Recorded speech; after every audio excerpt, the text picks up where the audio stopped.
On the defensive side, at one defensive end, a senior number 52, Sheeper Phillips, 2 solos, 10 assists on the year. At nose guard, a senior number 26, John Abbott Smith, 8 solos, 23 assists. The other defensive end is a junior, number 28, Wesley Lester, 20 solos, 42 assists, 2 sacks, a fumble recovery, and a pass breakup on the year.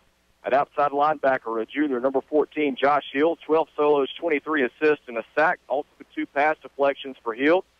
At middle linebacker, a senior, number 64, Jack Dodd, 6 solos, 36 assists, and 2 fumble recoveries.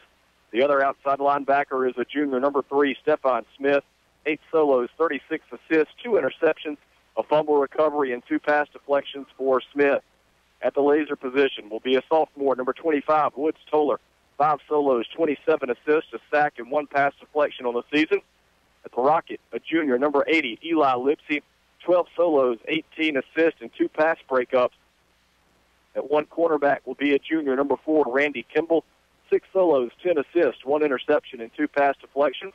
The other cornerback is a junior, number 22, Day Willis, 8 solos, 8 assists, an interception, and 3 pass breakups.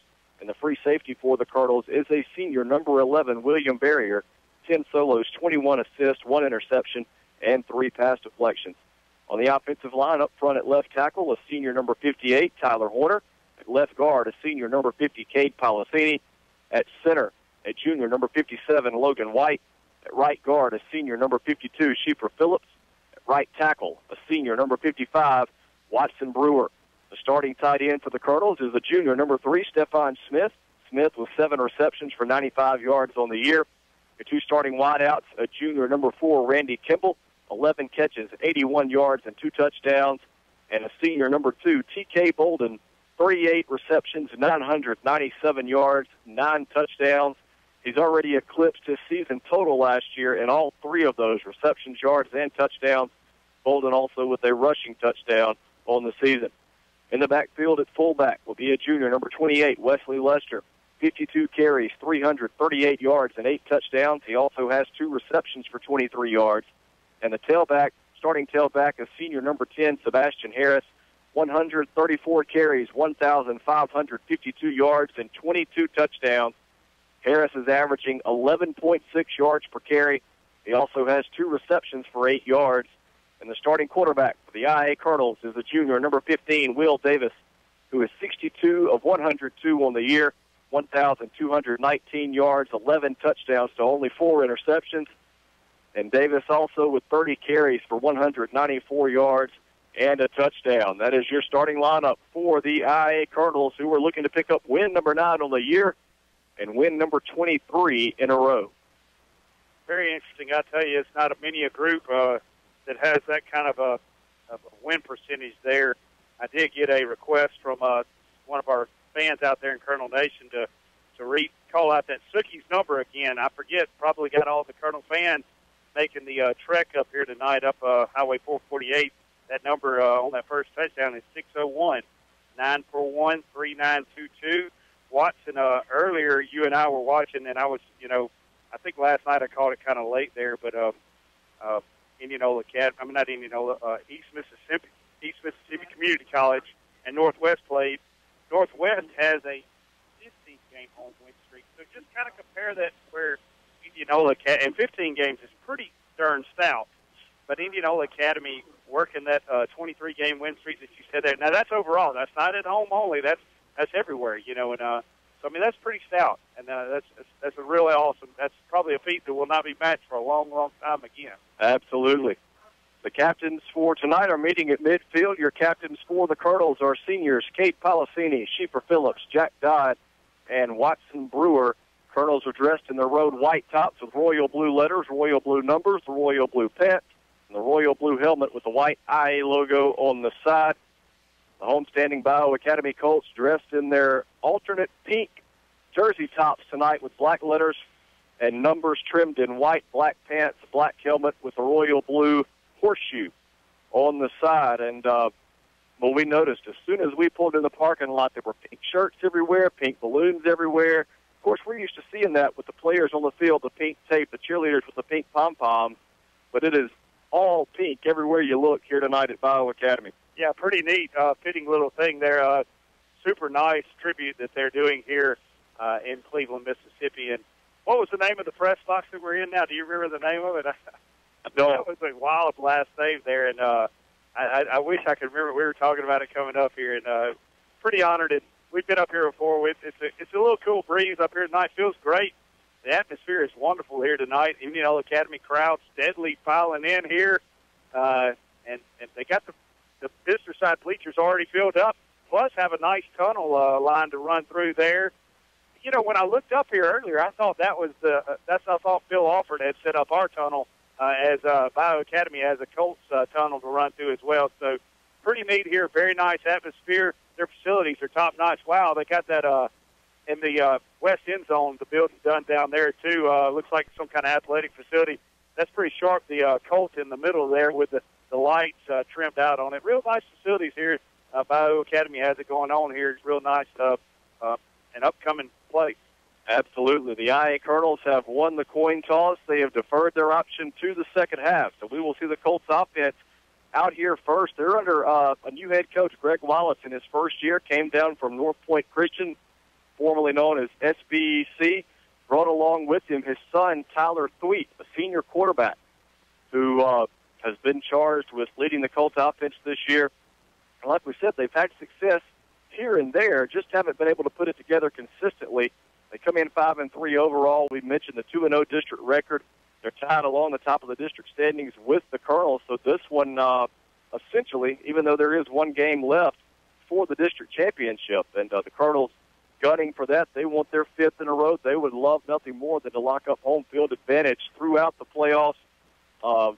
We can tell you this much at this point: the Colonels will be in, should be at home in the first round, and if all goes well, will be at home for the duration up until the state championship, should they be fortunate enough to advance. I don't know anybody that'd be more upset than Carl Owen if they wouldn't be playing at home. I know he's ready to burn some burgers up there in the next couple of weeks. We're coming back home soon, Carl. I promise you, if you're out there listening, we'll be there soon enough.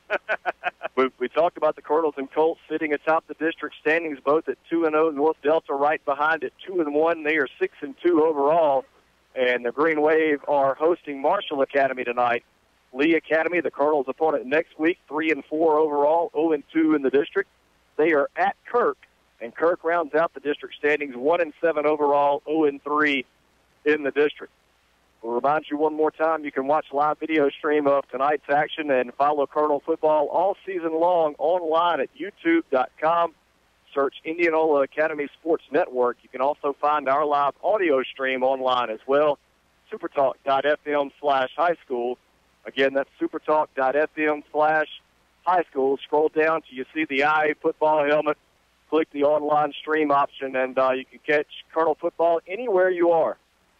We certainly appreciate you listening in on your radio dial, 96.9 Super Talk for the Delta. And again, thanks to all of our sponsors who will allow us to bring you Colonel football as we're getting set for the opening prayer and national anthem. What you got? Sheldon Van Cleef says the chains are getting rusty at home. He's ready to get those out and break them out again and use those too. So absolutely, definitely ready to get home. There's another fan ready to get us back home too. Absolutely.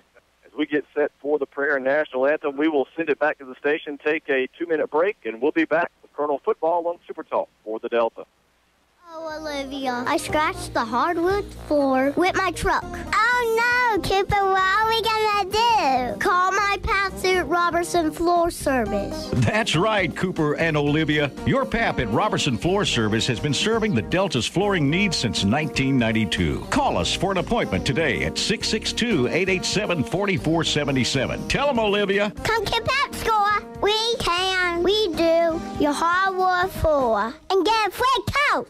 Get ready for the woods at Outlaw Sporting Goods in Greenwood. Find stands, attractants, feed, ammunition, rifles, and shotguns. Outlaw is a certified Benelli dealer. Find boots and clothing from Southern Marsh, Cool, and Drake. We have a wall of handguns, archery range, bows by Hoyt, Elite, and Bowtech, crossbows, youth bows, Rage, broadheads, Yeti coolers in every size and color. Duck hunters, we have decoys, shells, and waders. If you need it, Outlaw Sporting Goods has it. When you leave Outlaw Sporting Goods, you just feel better. Outlaw Sporting Goods, Greenwood.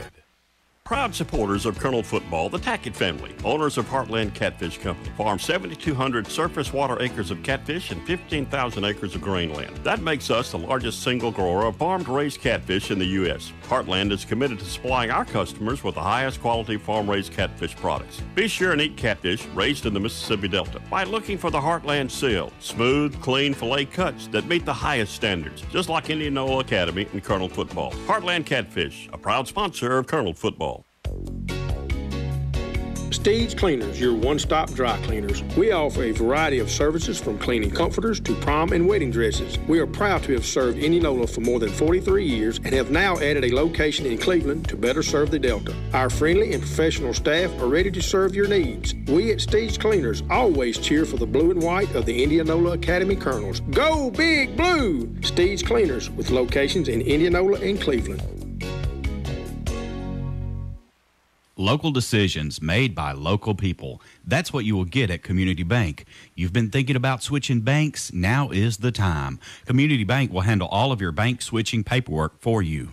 We'll assign you your own personal secretary who will handle your former bank account, get you your new checks, fill out your direct deposit forms, and anything else you need. Just remember, we do the switch. You just enjoy Community Bank, a bank like no other. Community Bank, a proud Colonel booster.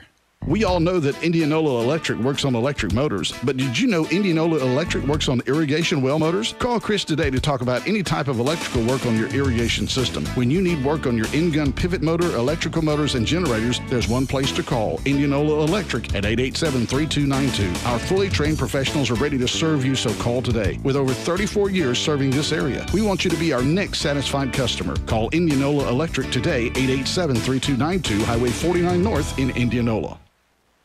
Welcome back to Colonel Football on Super Talk for the Delta. This has been the Delta South Motors pregame show. Delta South Motors located at 400 Highway 82, Indianola. Go by and see Tommy Cook or give him a call at 662-887-7757. Some of the Delta's best selection of late model, low mileage cars, trucks, and SUVs. Check out their inventory online at deltasouthmotors.com or find them on Facebook. Search Delta South Motors. We are set for kickoff here from Bio Academy. William Barrier, the senior for the Colonels, has it teed up at the 40. He will kick left to right as the Colts send back Stanley Buford and Paxton McKnight deep to return the kick. Watson Cook, Brady Smith with you from Cleveland, Mississippi. Beautiful night for football, and we are underway. End-over-end kick from Barrier, going to be taken by Buford at the 7. Looks for return room. Straight ahead, gets across the 20 and wrestled down quickly near the 22. Sebastian Harris getting downfield to make the stop. Also, Randy Kimball in there as well. Yeah, Randy and Sebastian, you know he's ready to hit somebody. He did a great job of running downfield, running those lanes. Also, 12, Clint Jones there at the last second came in and kind of closed that pocket up real quick there, making no return lane there for Stanley Buford there. The senior just could not find anywhere to go. First and 10, Colts from their own 23, just underway. Quarterback Tyler Threet will turn and hand off straight ahead, and working up to the 25-yard line is Keller Otts, I believe, on the carry. Colonels converge quickly. Correction, that was Bryson Reed on the carry. 2-yard gain will bring up 2nd and 8 for the Colts. Yeah, just a good veer play, run up the middle there, and the quarterback's reading the defensive end there, and nowhere to go for the John Abbott Smith on the tackle. Colts quickly back to the line of scrimmage. They swing it out left side and caught, but going down to a knee is Clinton Davis, and he'll be marked back at the 22 for a loss of 3. We'll bring up 3rd and 11. Well, that's the first time we've seen Tyler Threat, though, tonight. The lefty there. I like to see that left-handed cannon come up and found his receiver out open in the flats. Unfortunately, lost his footing, and no gain for the Colts. Sweet drops back on 3rd and long, looking to pass. Lost it right side. Had a man open, but William Barrier comes out of nowhere to bat it away. And the free safety for the Colonels makes the big play there. There's an early nominee for the Van Cleve Insurance proper coverage play of the game. That leaves the Colts with 4th and 11. They'll have to punt it away. A beautifully executed defensive stand there by William Barrier. Read the quarterback's eyes. Kind of a bubble route ran there on the outside by number 12, Collins Tapp, the senior receiver. And, I mean, he had him led perfectly. Last second, Barrier gets over there in the way, gets a hand on it, does an excellent job. Colts back to punt his block. Stephon Smith gets it, picks it up at the 5, and waltzes into the end zone. How do you do? Special teams touchdown for the Colonels, their first of the season, as Smith comes in, gets the punt block, returns it 5 yards for the score. To play in the first quarter. Don't forget to text 601-941-3922. Try to win a gift card from our friends at Sookies. You know, I like Barrier's Van Cleve Insurance proper coverage of the game nominee there. The first play or the prior play, but that there as well should be a Van Cleve Insurance nominee for proper coverage of the game there, as Stephon Smith did an excellent job of just going up through the middle there. And, I mean, neat to hear that ball, boom, hit his body up here. That could have been a collision of the game nominee as well. Barrier on for the extra point. He's 39 of 41 on the year. Make it 40 of 42. Colonels on top of Iowa Academy 7-0 with 10:54 to play in the first quarter. We'll step aside and take a 1-minute break and be back with Colonel Football on Super Talk for the Delta. More than 70 years, Guarantee Bank and Trust Company has embraced the time-tested principles of independent banking. We work to develop relationships with our customers, a relationship that provides the peace of mind knowing that your bank is with you every step of the way. Come discover it for yourself at Guarantee Bank in Batesville, Belzona, Cleveland, Greenville, Hernando, Hollandale, Indianola, Senatobia, South Haven, Vicksburg, and now open in Grenada. Personal service, professional solutions. Member FDIC and equal housing lender. From Indianola, Greenwood, Belzona, Greenville, and places near and far, people just like you are coming to Hometown Restaurant for the best steaks in the Delta, period. Juicy on the inside, just right on the outside. Mark Gary says, come on in and we'll cook your steak just the way you want it. Also try our Mississippi Delta catfish, grilled, fried, or blackened, or our succulent shrimp, the freshest in the Delta. And remember, there's always something just right on the kids' menu. Mark Gary and the great staff at Hometown are proud Colonel supporters. Visit Hometown Restaurant soon in downtown Inverness. Welcome back. William Barrier getting downfield on the kickoff to make the tackle on McKnight, who picked up a low-line drive at the 11, returned it up to the Colt 34, and that's where Bio Academy will have it first and 10. Indianola Academy on top 7-0 after a Stephon Smith punt block and return for a touchdown. And so the Colts getting it for the second time tonight. We'll see if they fare any better. Go ahead. And officials with the flag down going to blow this one dead. And we've got the Colonels lined up in the neutral zone. Yeah, they were getting a little aggressive there. You can see they had the mirrors pinned back. You had 26, John Abbott Smith, right there on the nose guard. Man, he was on top of that ball. The senior really wanting to get aggressive there and bringing that defensive unit with him as well, and just got a little too aggressive there. I think Tyler Horner was the one lined up in the neutral zone there, 58, this right defensive end. Nonetheless, Colonel's going to take the 5-yard or lose the 5 yards there in 1st and 5 for the Colts. 1st and 5 from their own 39. Quarterback Thweet works out of the gun. 2 receivers left, and the Colonels wanting the early start again, having to hold up as Thweet checks to the sideline. Takes a snap out of the gun, looking to pass, rolls left, fires incomplete. Was trying to hit Stanley Buford around the 47, led him a little bit too much. We'll bring up 2nd and 5. And by the way, that was triple coverage that he threw that in there, although all 3 of them were way behind the receiver there. Threet with that left-handed throw there, it's just smooth. You don't see a lot of them in here in football nowadays, but he had a nice route ran here, the receiver did, and just led him a little too far.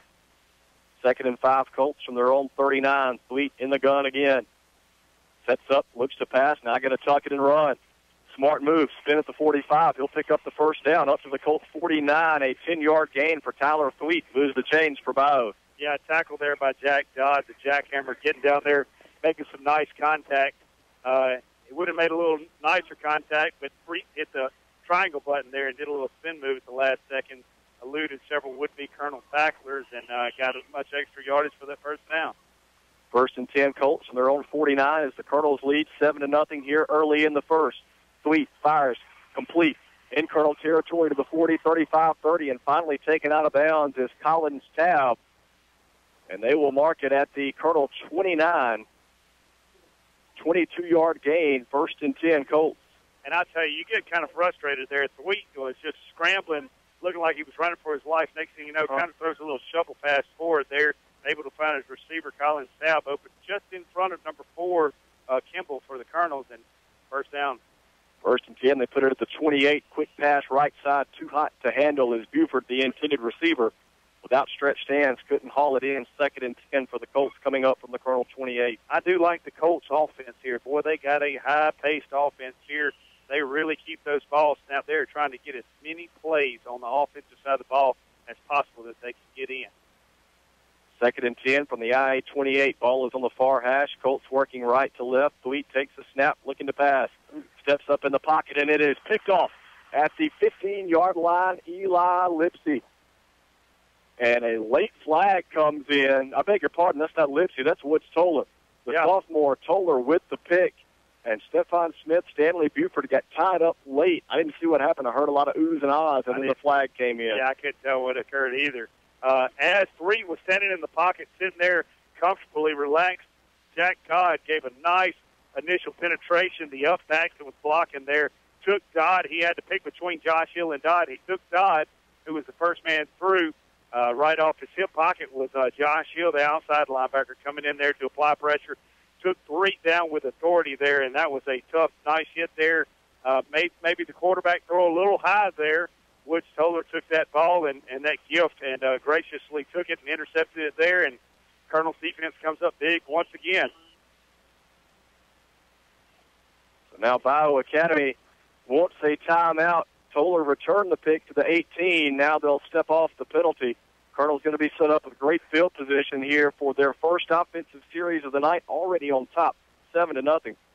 Stephon Smith getting a punt block and returned it for the touchdown on the Colts' opening drive of the night. And that's where we stand, 7-0, 10-10 to play in the first quarter here from Cleveland. And we also got to congratulate Sookie's gift card winner there was Bob Buchanan tonight. The Rebel Rouser, as they call him, Watson. I know you probably they're going to have to call him the Land Shark Rouser now, I guess. Hey, whatever works. Yeah, whatever. He was Black Bear Rouser last year. Now he's going to be the Rebel Rouser. Nonetheless, congratulations. Thank everybody for listening out there tonight, texting in here and trying to get that Sookie's gift card. I do have to tell Daylon Bill she's going to have to hold in there for one more week. But keep listening in. Quick note, Thomas Putnam will draw the start tonight at receiver for the Colonels. T.K. Bolden still out nursing an injured ankle, we believe, as Putnam with one reception on the year for 19 yards will get the start at wideout along with Randy Kimball. That's a big blow to the Colonels' offense. Nothing against Putnam. It's just Bolden's one of our premier go-to guys. He would be anybody's pretty much go-to guy there. Bolden is a very good versatile weapon there.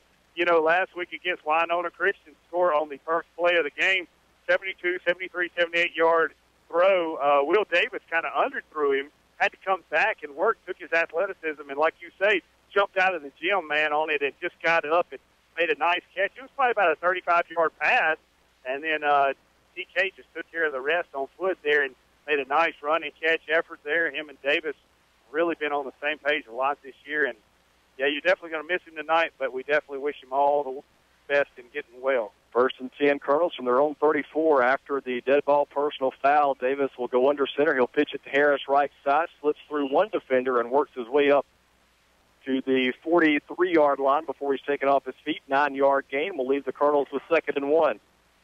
Number 6, Keller Otts, the defensive player for Bio, doing a good job of staying low there, taking a couple of blockers up front for Harris and just stayed on it there, shook them off the last second, came across some faces and made a nice touchdown-saving tackle because Harris, if he breaks that, he's gone a long way. We've seen him do it many a time.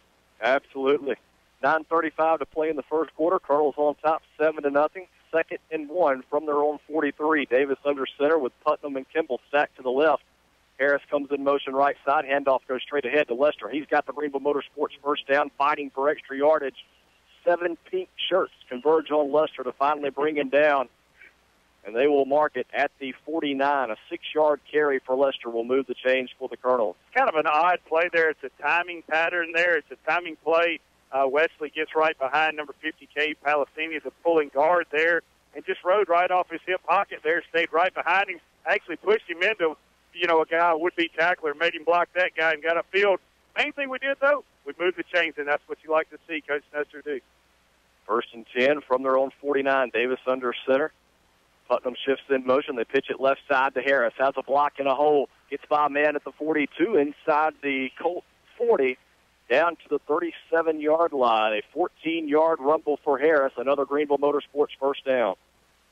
But the offensive line there that time blew out of their stance. I saw them go low like some cut blocks there and what they're trying to do is just control that offensive line of scrimmage there, right in the trenches, trying to win that battle up front. It's always a big battle up front there. Those guys trying to establish that ground game. Sebastian Harris finding the hole, doing a good job of riding off Lester's block there, getting upfield and moving the chains. Colonels on top 7-0, looking to add to it. 1st and 10 from the Colt 37. Davis fakes the pitch, looks over the middle, has Putnam wide open at the 10, overthrew him. Putnam with the dive near the goal line, tried to haul it in. Davis got a little too much on it, but the Colonels had that one drawn up beautifully. They really did. We ran that play earlier in the game here. It's kind of a 28 sweep, what I would call a toss pitch sweep to the two-man being Sebastian Harris.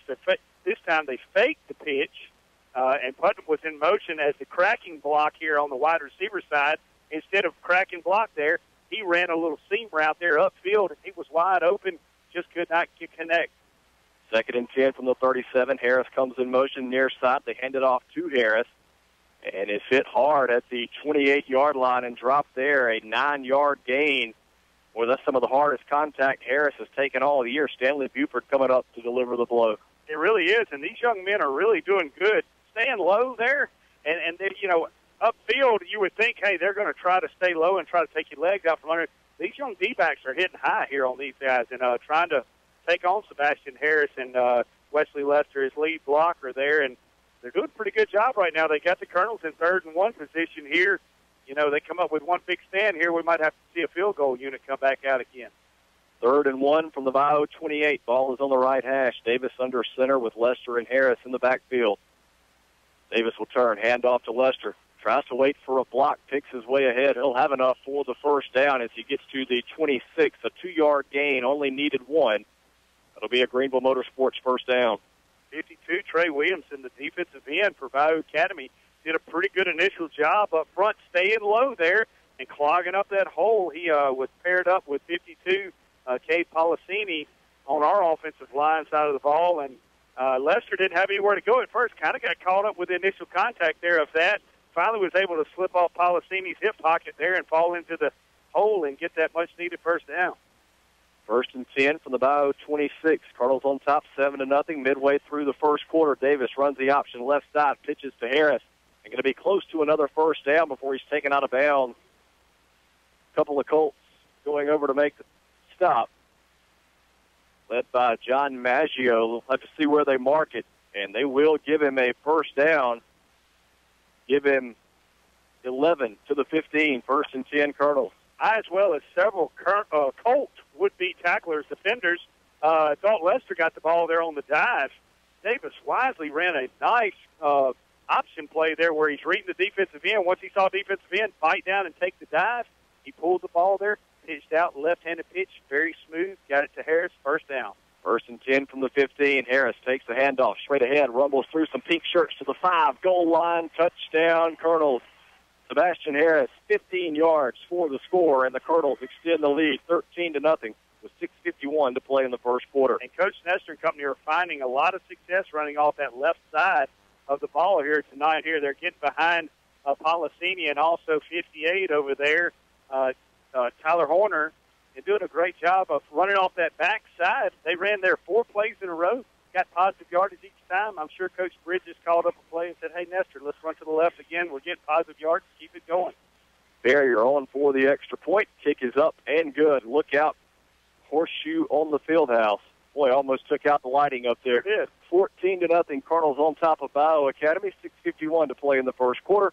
We'll step aside, take a break, and be back with Cardinal football on Super Talk for the Delta.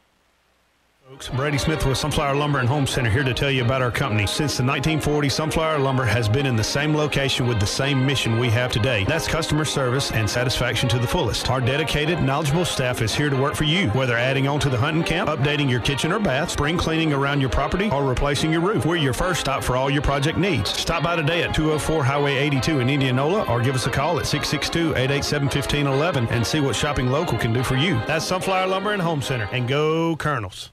Get ready for the woods at Outlaw Sporting Goods in Greenwood. Find stands, attractants, feed, ammunition, rifles, and shotguns. Outlaw is a certified Benelli dealer. Find boots and clothing from Southern Marsh, Cool, and Drake. We have a wall of handguns, archery range, bows by Hoyt, Elite, and Bowtech, crossbows, youth bows, Rage, broadheads, Yeti coolers in every size and color. Duck hunters, we have decoys, shells, and waders. If you need it, Outlaw Sporting Goods has it. When you leave Outlaw Sporting Goods, you just feel better. Outlaw Sporting Goods, Greenwood. Welcome back to kickoff from Barrier, taken by Buford at the 8-yard line. Jukes his way out of a couple of tackles across the 20-25 and finally going to be taken down at the 27 as Spencer Robertson getting downfield along with Eli Lipsy. Also Clint Jones in there as well. It'll be 1st and 10 Colts from their own 27 as IA leads 14-0 on the road with 6:42 to play in the first quarter. 8 plays, 66 yards on that previous scoring drive for Big Blue. That is the worst thing about on your special teams there. Most teams try to return up the middle against us, so you get all these outside linemen or people running down the field, and they want to crash hard instead of continue running their lanes. That's the toughest thing to teach in football there. Stay in your lanes and come down at the last second. Almost cheated a little too much there. We're able to rebound, though, and make a nice tackle. 1st and 10 Colts from their own 27. It'll be Reed taking the handoff, and he's chopped down at the 30 by Josh Hill.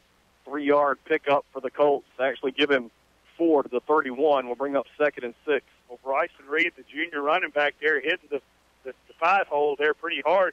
Josh Hill was coming up looking for initial contact there. Buford kind of sidestepped him. Reed kind of sidestepped him there at the last second, but was still able to bring him down with an ankle tackle. 2nd and 6. Sweet looking to pass, throws, caught by Buford at the 33, and then dances backwards. Going to be taken down by Hill. They'll mark it at the 32, only a 1-yard gain. I did not see who Stephon Smith hit there, but it's hard to get a Bills Body Shop collision of the game nominee, and you're not making a tackle there. But Stephon was the blitzing back on the outside there, and, he just bulldozed over some blocker for Bio Academy's front there, and he laid him out. It was a nice collision, but give him the credit there for the nominee. 3rd and a long 5. Sweet works out of the gun, looking to pass. Has the screen set up, complete at the 30. And taken down at the 35 is Christian Hayes. He'll be a couple of yards shy of the first down. Actually, excuse me, I think I said 30. They put it at the 36. Still about a yard and a half shy of the first down. Stephon really starting to be vocal here on the defensive side of the ball here for the Colonels. That's what we've been wanting to see, a lot of play out of him all year long. And hadn't been seeing a lot of players been kind of dodging him now, but he's really starting to step out and find his own, come into his own here. 4th and short. Colts going to go. May try to draw the Colonels off sides. 4th and 1 from the 36. Sweet out of the gun, and now just going to pooch punt it, and that's not what the Colts were looking for. It's going to go out of bounds at the Colts 48, an 8-yard punt. And the Colonels will be set up with great field position. 4:48 to play in the first quarter. Big Blue on top, 14-0. Left-handed passer and left-footed kicker there. Yeah, you're exactly right. Not looking too well out there for Colts team right now. Indianola Academy just succeeding on all 3 phases of the game right now. And you got several players here. I'm looking at Bio. They have 4 or 5 players out right now. And so, they've definitely been taking a lick on the chin this year, and Indianola Academy isn't helping with that licking. 1st and 10, Colonels from the Colt 48. Ball is on the near hash. Davis will work out of the gun. Harris comes in motion near side. Fake the give. Davis throws over the middle. Caught by Kimball for the first down at the 35. Spins out of a tackle. Tries to spin out of 2. Still on his feet. Inside the 30. Inside the 25.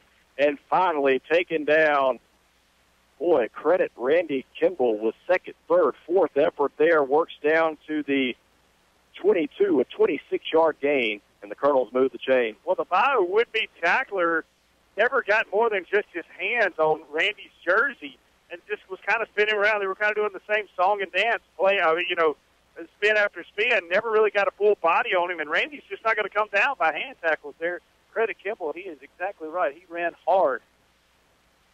Davis throws on 1st and 10, has Smith caught at the 9 and brought down for another Greenville Motorsports first down. They'll put it at the 6, 16 yards from Davis to Stephon Smith. 1st and goal, Colonel. Beautiful little tight end dump there. Bio Academy really trying to pin those ears back and put the blitz on Indianola Academy, expecting the run Indianola on first down comes out with a little dump pass, expecting the blitz. Great pickup there by Coach Nestor, and realizing that the Colts were really blitzing hard there, threw right over the linebacker blitzing, and he couldn't react there and recover fast enough. Stephon able to move the chains and almost score there. First and goal from the 6. Davis will go under center. Lester and Harris split in the backfield. Kimball, the single receiver to the left. Handoff will go to Lester straight ahead. Puts his head down, fights for the goal line. Is he in there? Yes, he is. Touchdown, Colonels. Wesley Lester from 6 yards out puts the Colonels on top 20-0 with 3:58 to play in the opening quarter. Beautiful dive there right up the middle. Offensive line looked great there that time. They had a big surge on this right side here. Nice blocking up front there. Was kind of going to run the option play again, or the veer as they would call it, where you're reading that defensive end. Defensive end got blown out, so there was nothing to read there. Davis wisely handed the ball off, and touchdown Lester.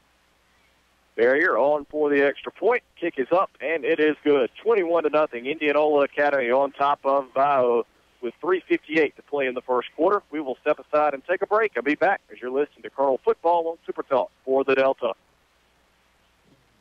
I scratched the hardwood floor with my truck. Oh no, Cooper, what are we gonna do? Call my pals at Robertson Floor Service. That's right, Cooper and Olivia. Your pap at Robertson Floor Service has been serving the Delta's flooring needs since 1992. Call us for an appointment today at 662-887-4477. Tell them, Olivia. Come keep that score. We can. We do. Your hardwood floor. And get a free coat. Some call it low smoke aheadis. Some can't even pronounce it, but everyone agrees that low smoke aheadis has delicious, authentic Mexican food that makes your mouth water. Satisfied customers from all over the Mississippi Delta dine with Juan and his staff every chance they get, and you will too. Low smoke aheadis also has a party room that you can reserve for birthday parties, anniversaries, and just a good time. You won't feel crowded, and the atmosphere is that perfect setting for authentic Mexican food. That's Low Smoke Aheadis Mexican Restaurant, Highway 82 in Indianola. Welcome back. 3 plays, 48 yards on the scoring drive for Indianola Academy, capped off by Wesley Lester, a 6-yard run. The Colonels on top of Bio, 21-0, as the kickoff taken by Buford at the 11. Tries a stiff arm, makes one work, but not the second. As Clint Jones gets downfield to make the tackle, Sebastian Harris coming in there to help out as well.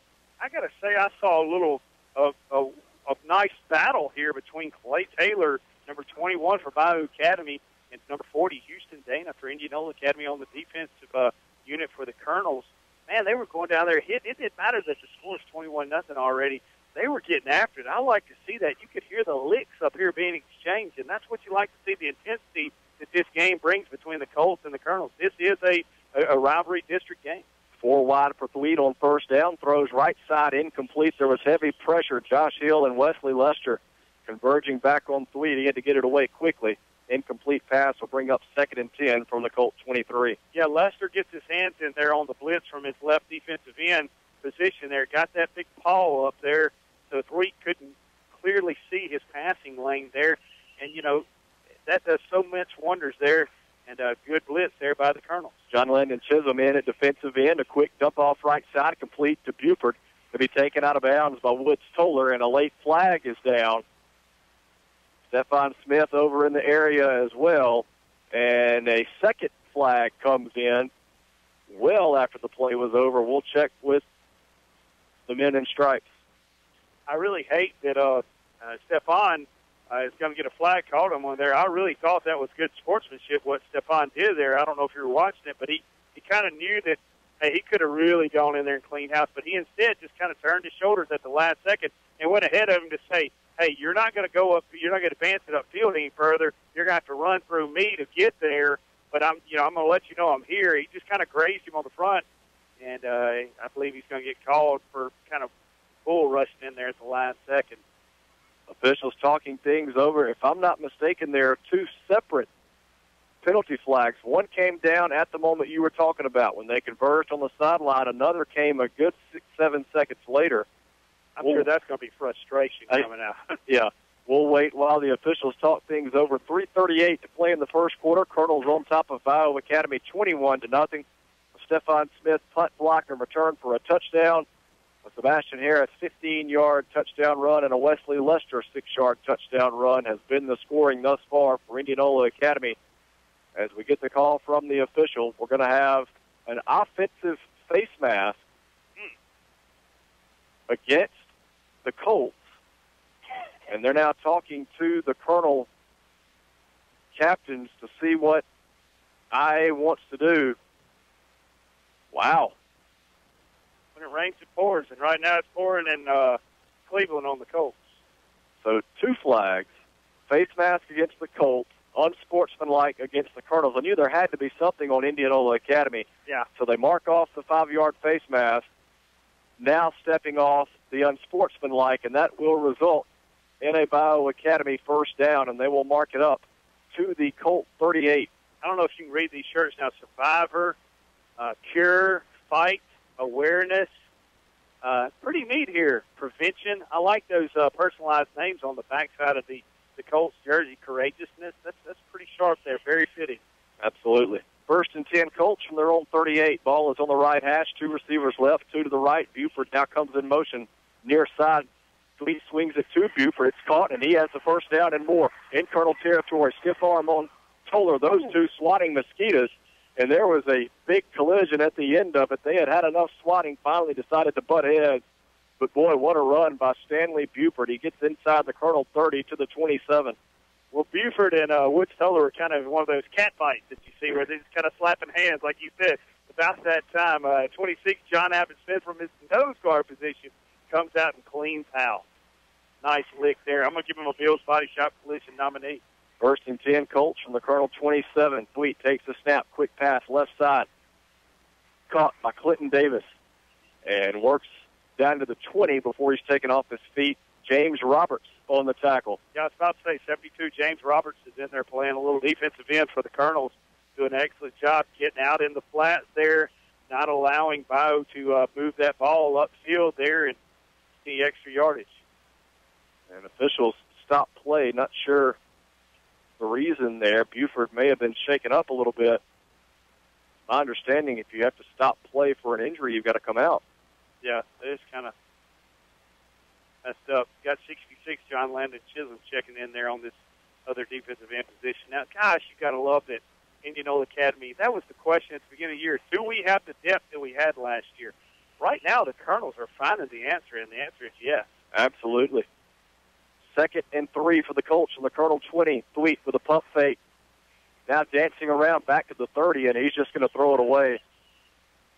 Boy, I wasn't sure when he came to the near side. He only had about 7-8 yards to work with. Should have rolled to the wide side, and he had room to work, but instead he lost it away. Smart decision at the end of the play, and now the Colts face with 3rd and 3. Now, again, he's left-handed. That would have been rolling back and throwing against your body. It would have been kind of opposite. Now, once again, I want to mention another name. Applying the pressure, 66, John Landon Chisholm in the backfield. 3rd and short. Thweet looking to pass, going for the home run ball, trying to hit Colby Chenault in the end zone and throws it out of bounds. Incomplete. Day Willis had the coverage. That'll leave Bio Academy with 4th and 3 from the 20, and I believe we're going to see the field goal unit come on. Yeah, there was maybe a lot. Not. Yeah, there was a lot of contact going on down the field, and Chenault and Willis did a good job of. They were kind of pushing off both each other. It was a nice fight there, a little battle, and a lot of scrappiness. 4th down, Colts going. Thweet toward the end zone. Miscommunication. Looking for Chenault again. He ran a post to the inside. Thweet threw it like he was running just a fade straight down the field, and results in a turnover on downs. Colonels have it 1st and 10 on top, 21-0 with 2:39 to play in the first quarter. I do know this: when you see your team coming off the field, your offensive unit, and you have 1, 2, 3, 4 guys holding up their hands going, what the world just happened on that play? That's a lot of miscommunication, especially here at home on senior night. That is not something that you want to see. Colts trying to bounce back. They actually got a little ground momentum coverage there. They moved the chains several times, made their furthest drive of the night, and just unable to come away with any points whatsoever. The Colonels take over at their own 20, 1st and 10. Davis will work under center with Lester and Harris in the backfield. Putnam and Kimball, the receivers, to the far side. Play action. Davis rolls left, looking to pass. Has Lester open. Now finally throws First down and more for Lester as he's taken down as a 35, a 15-yard gain and a Greenville Motorsports first down. Stanley Buford making a nice open field tackle out there. It's a rarity that Lester gets thrown around like a rag doll that time. Normally he's the one doing the rag doll throwing and the cattle wrangling, like we said, but he got thrown down with authority there. I guarantee you for a night's over with, he finds number 1 again. First and 10, Colonels from their own 35. 2:30 to play in the first quarter. Big Blue on top, 21-0. Don't forget, coming up during the Larry Vance Quick Mart halftime show, we'll have the double quick trivia question, first half stats, and more. So stay with us. Harris comes in motion on first and 10, takes the handoff on the end around, slips by man at the 44 in Colts territory, and will be marked out at the Bio 47. Some big contact there, and Clay Taylor took the worst of it. Took him a moment to get up. I'm going to have to give Sebastian a Bill's Body Shop collision of the game nominee there, as we had the front row seat right here, right in front of the home bleachers there. You could hear that thing up here. I don't know if y'all could hear it through the radio, but it was a bunch of oohs and ahs out there, and Sebastian does what he does best, and he's not, that's his bread and butter. He loves contact. Anytime you have players like that just love to hit week after week, I mean, it's such a blessing. Very fortunate, Coach Nestor. It makes his job easy. So give Harris 18 on the carry to the Colt 47, then a dead ball, unsportsmanlike, against the Colonels. Again, not sure what happened there. I'm sure there's a little jawing still going out there. It doesn't matter. It's 21-0 with 2 minutes to go in the first quarter here. This is still a district game. These guys have close rivals here, like we mentioned in pregame. These guys know one another pretty well, and they're out there for blood. These guys are really wanting to. Ohio Academy's senior night, they're not wanting to leave here with a loss, and Indianola Academy always has the bullseye on them week after week. It's going to have to come out and they get everybody's best A game week after week. They're going to have to perform every night. So 15-yard penalty, first and 25 now for the Colonels. It is at the IA 39, and Coach Nestor, he's saying, we got to bring the down marker back, guys. Should be first and 10. They were still set up way downfield. It will be first and 10, Colonels, from their own 38, on top 21-0 with 2:21 to play in the first quarter. Well, it looks like their chain gang might be getting a little rusty, too. Davis will work out of the gun, trips left, throws left side complete to Kimball. The line of scrimmage, makes a couple of moves, gets tied up with Stephon Smith, and Smith's just trying to throw him forward. He will work up to the 48.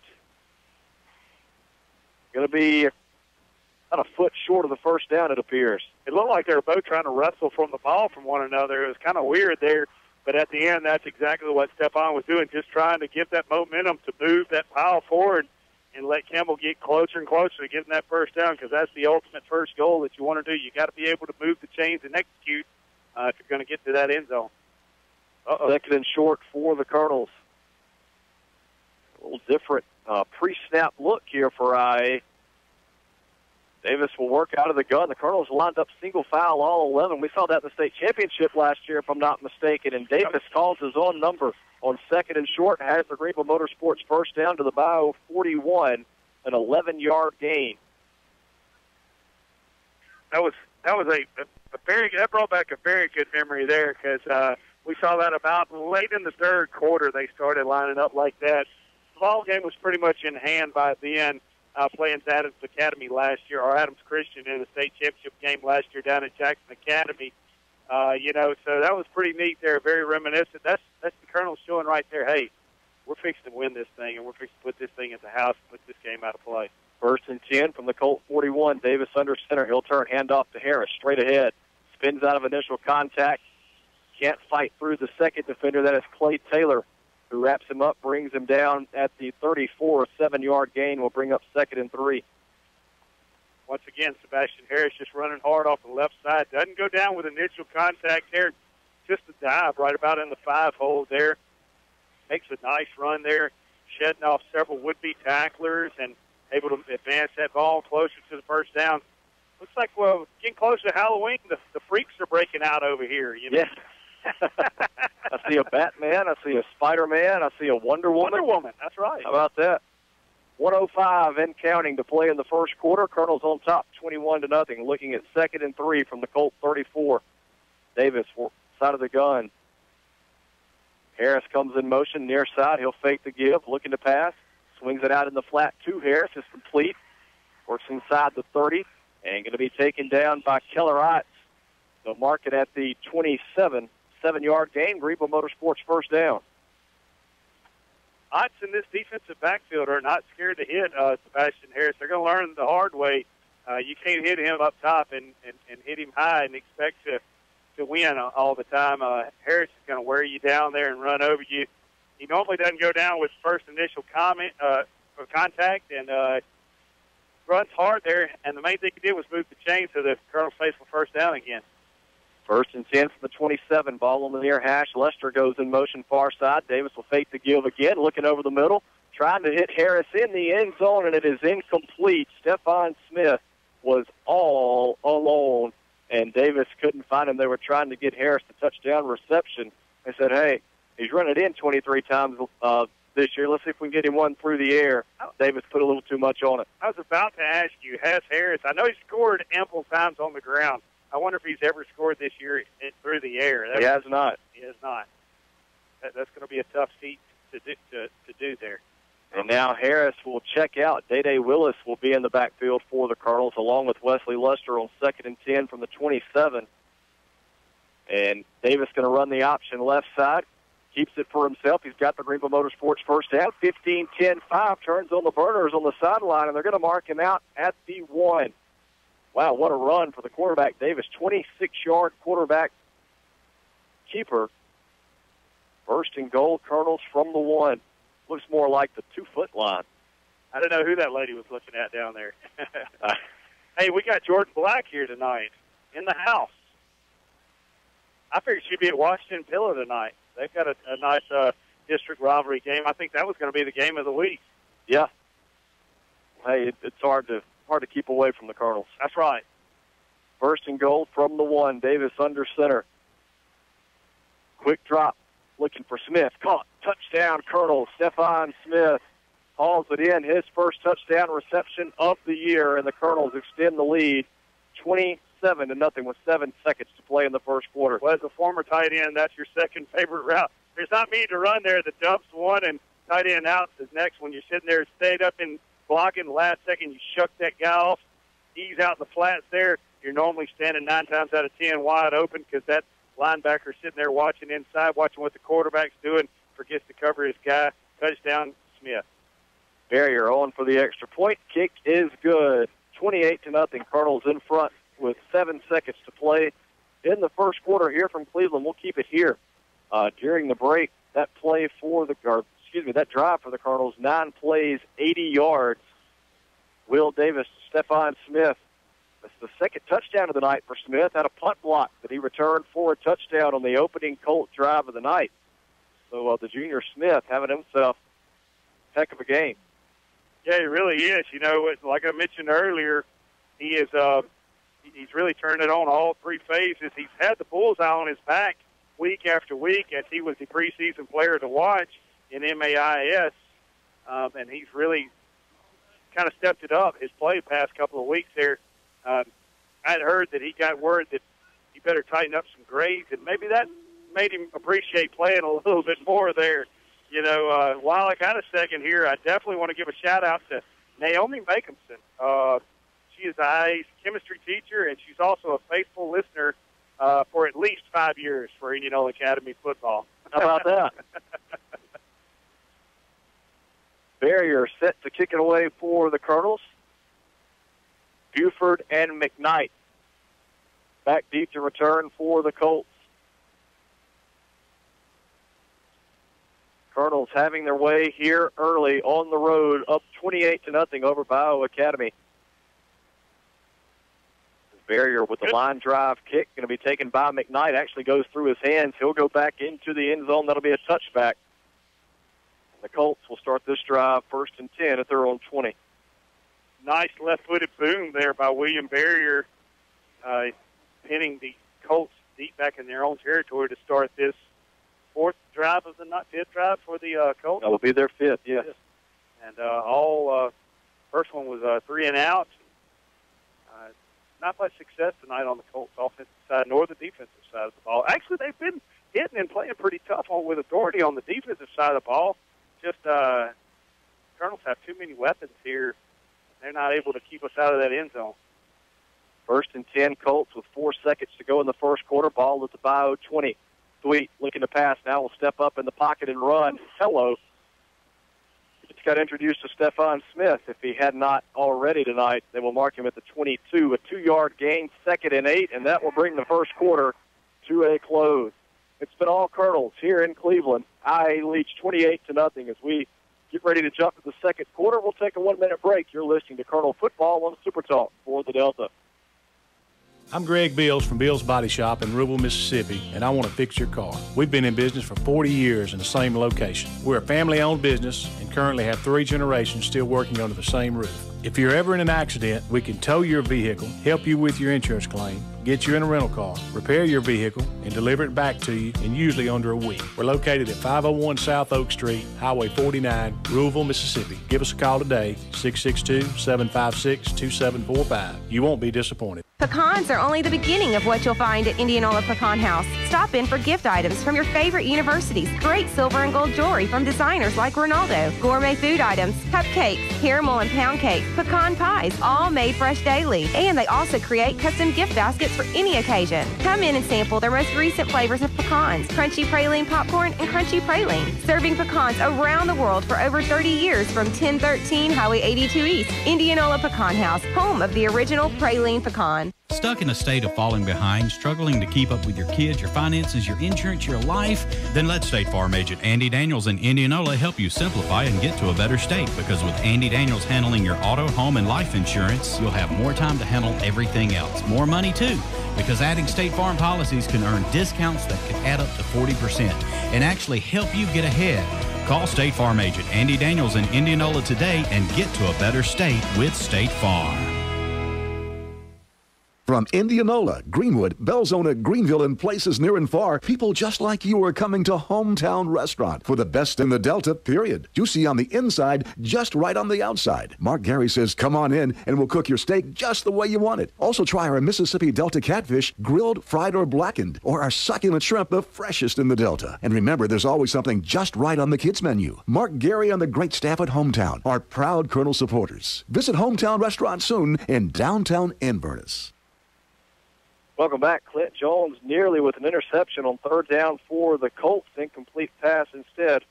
Results in 4th down. Bio Academy will have to punt it away from their own 27 as IA leads 28-0 with 11:30 to play in the second quarter. Watson Cook, Brady Smith, and our statistician Kurt Owen with you tonight from Cleveland, where it's been all Colonels.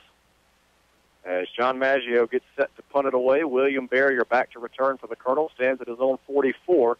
The low line drive kick. Barrier corrals it at the 43. Has return room left side to the 40, 35, and taken out of bounds. Tackle made by Christian Hayes. They will mark it at the 36.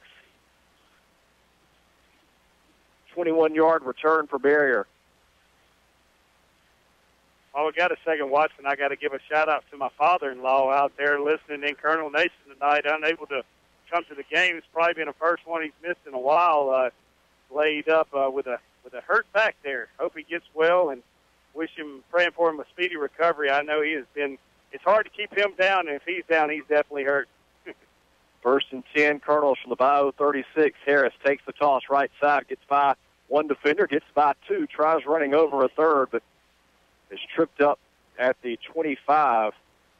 That should be good enough for a first down, or do they mark it just short?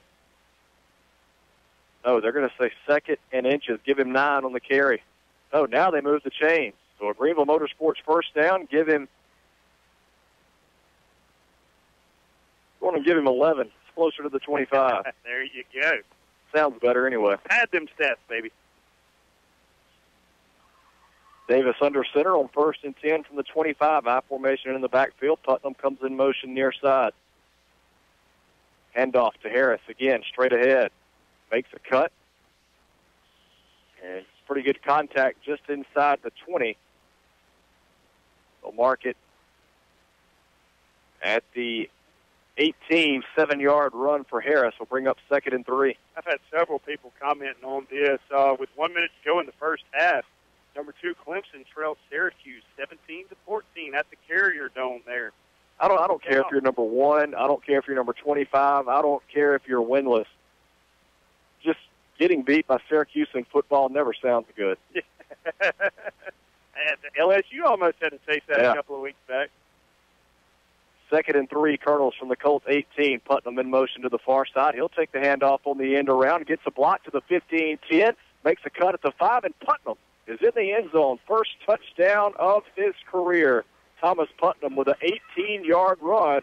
Hey, 18 for number 18. There you go. Beautifully drawn up play there. Executed well as well. And Indianola Academy on the scoreboard yet again. And the all-important 35th point is about to take place. I believe, though, if we don't get it here, we're going to have several other opportunities here to go in this half of football. 3 plays, 36 yards on the drive. It was set up by a 21-yard punt return by William Barrier, who is on for the extra point. Low snap. Hill picks it up, puts it down. Barrier puts it up and in. And that makes it 35-0 with 10:04 to play in the first half. We'll take a break and be back with Colonel Football on Super Talk for the Delta. Has something new been added to your life? A new car, a new house, a new business responsibility? Then your insurance policy may need some reviewing too. Why not see a pro, a trusted choice, independent agent?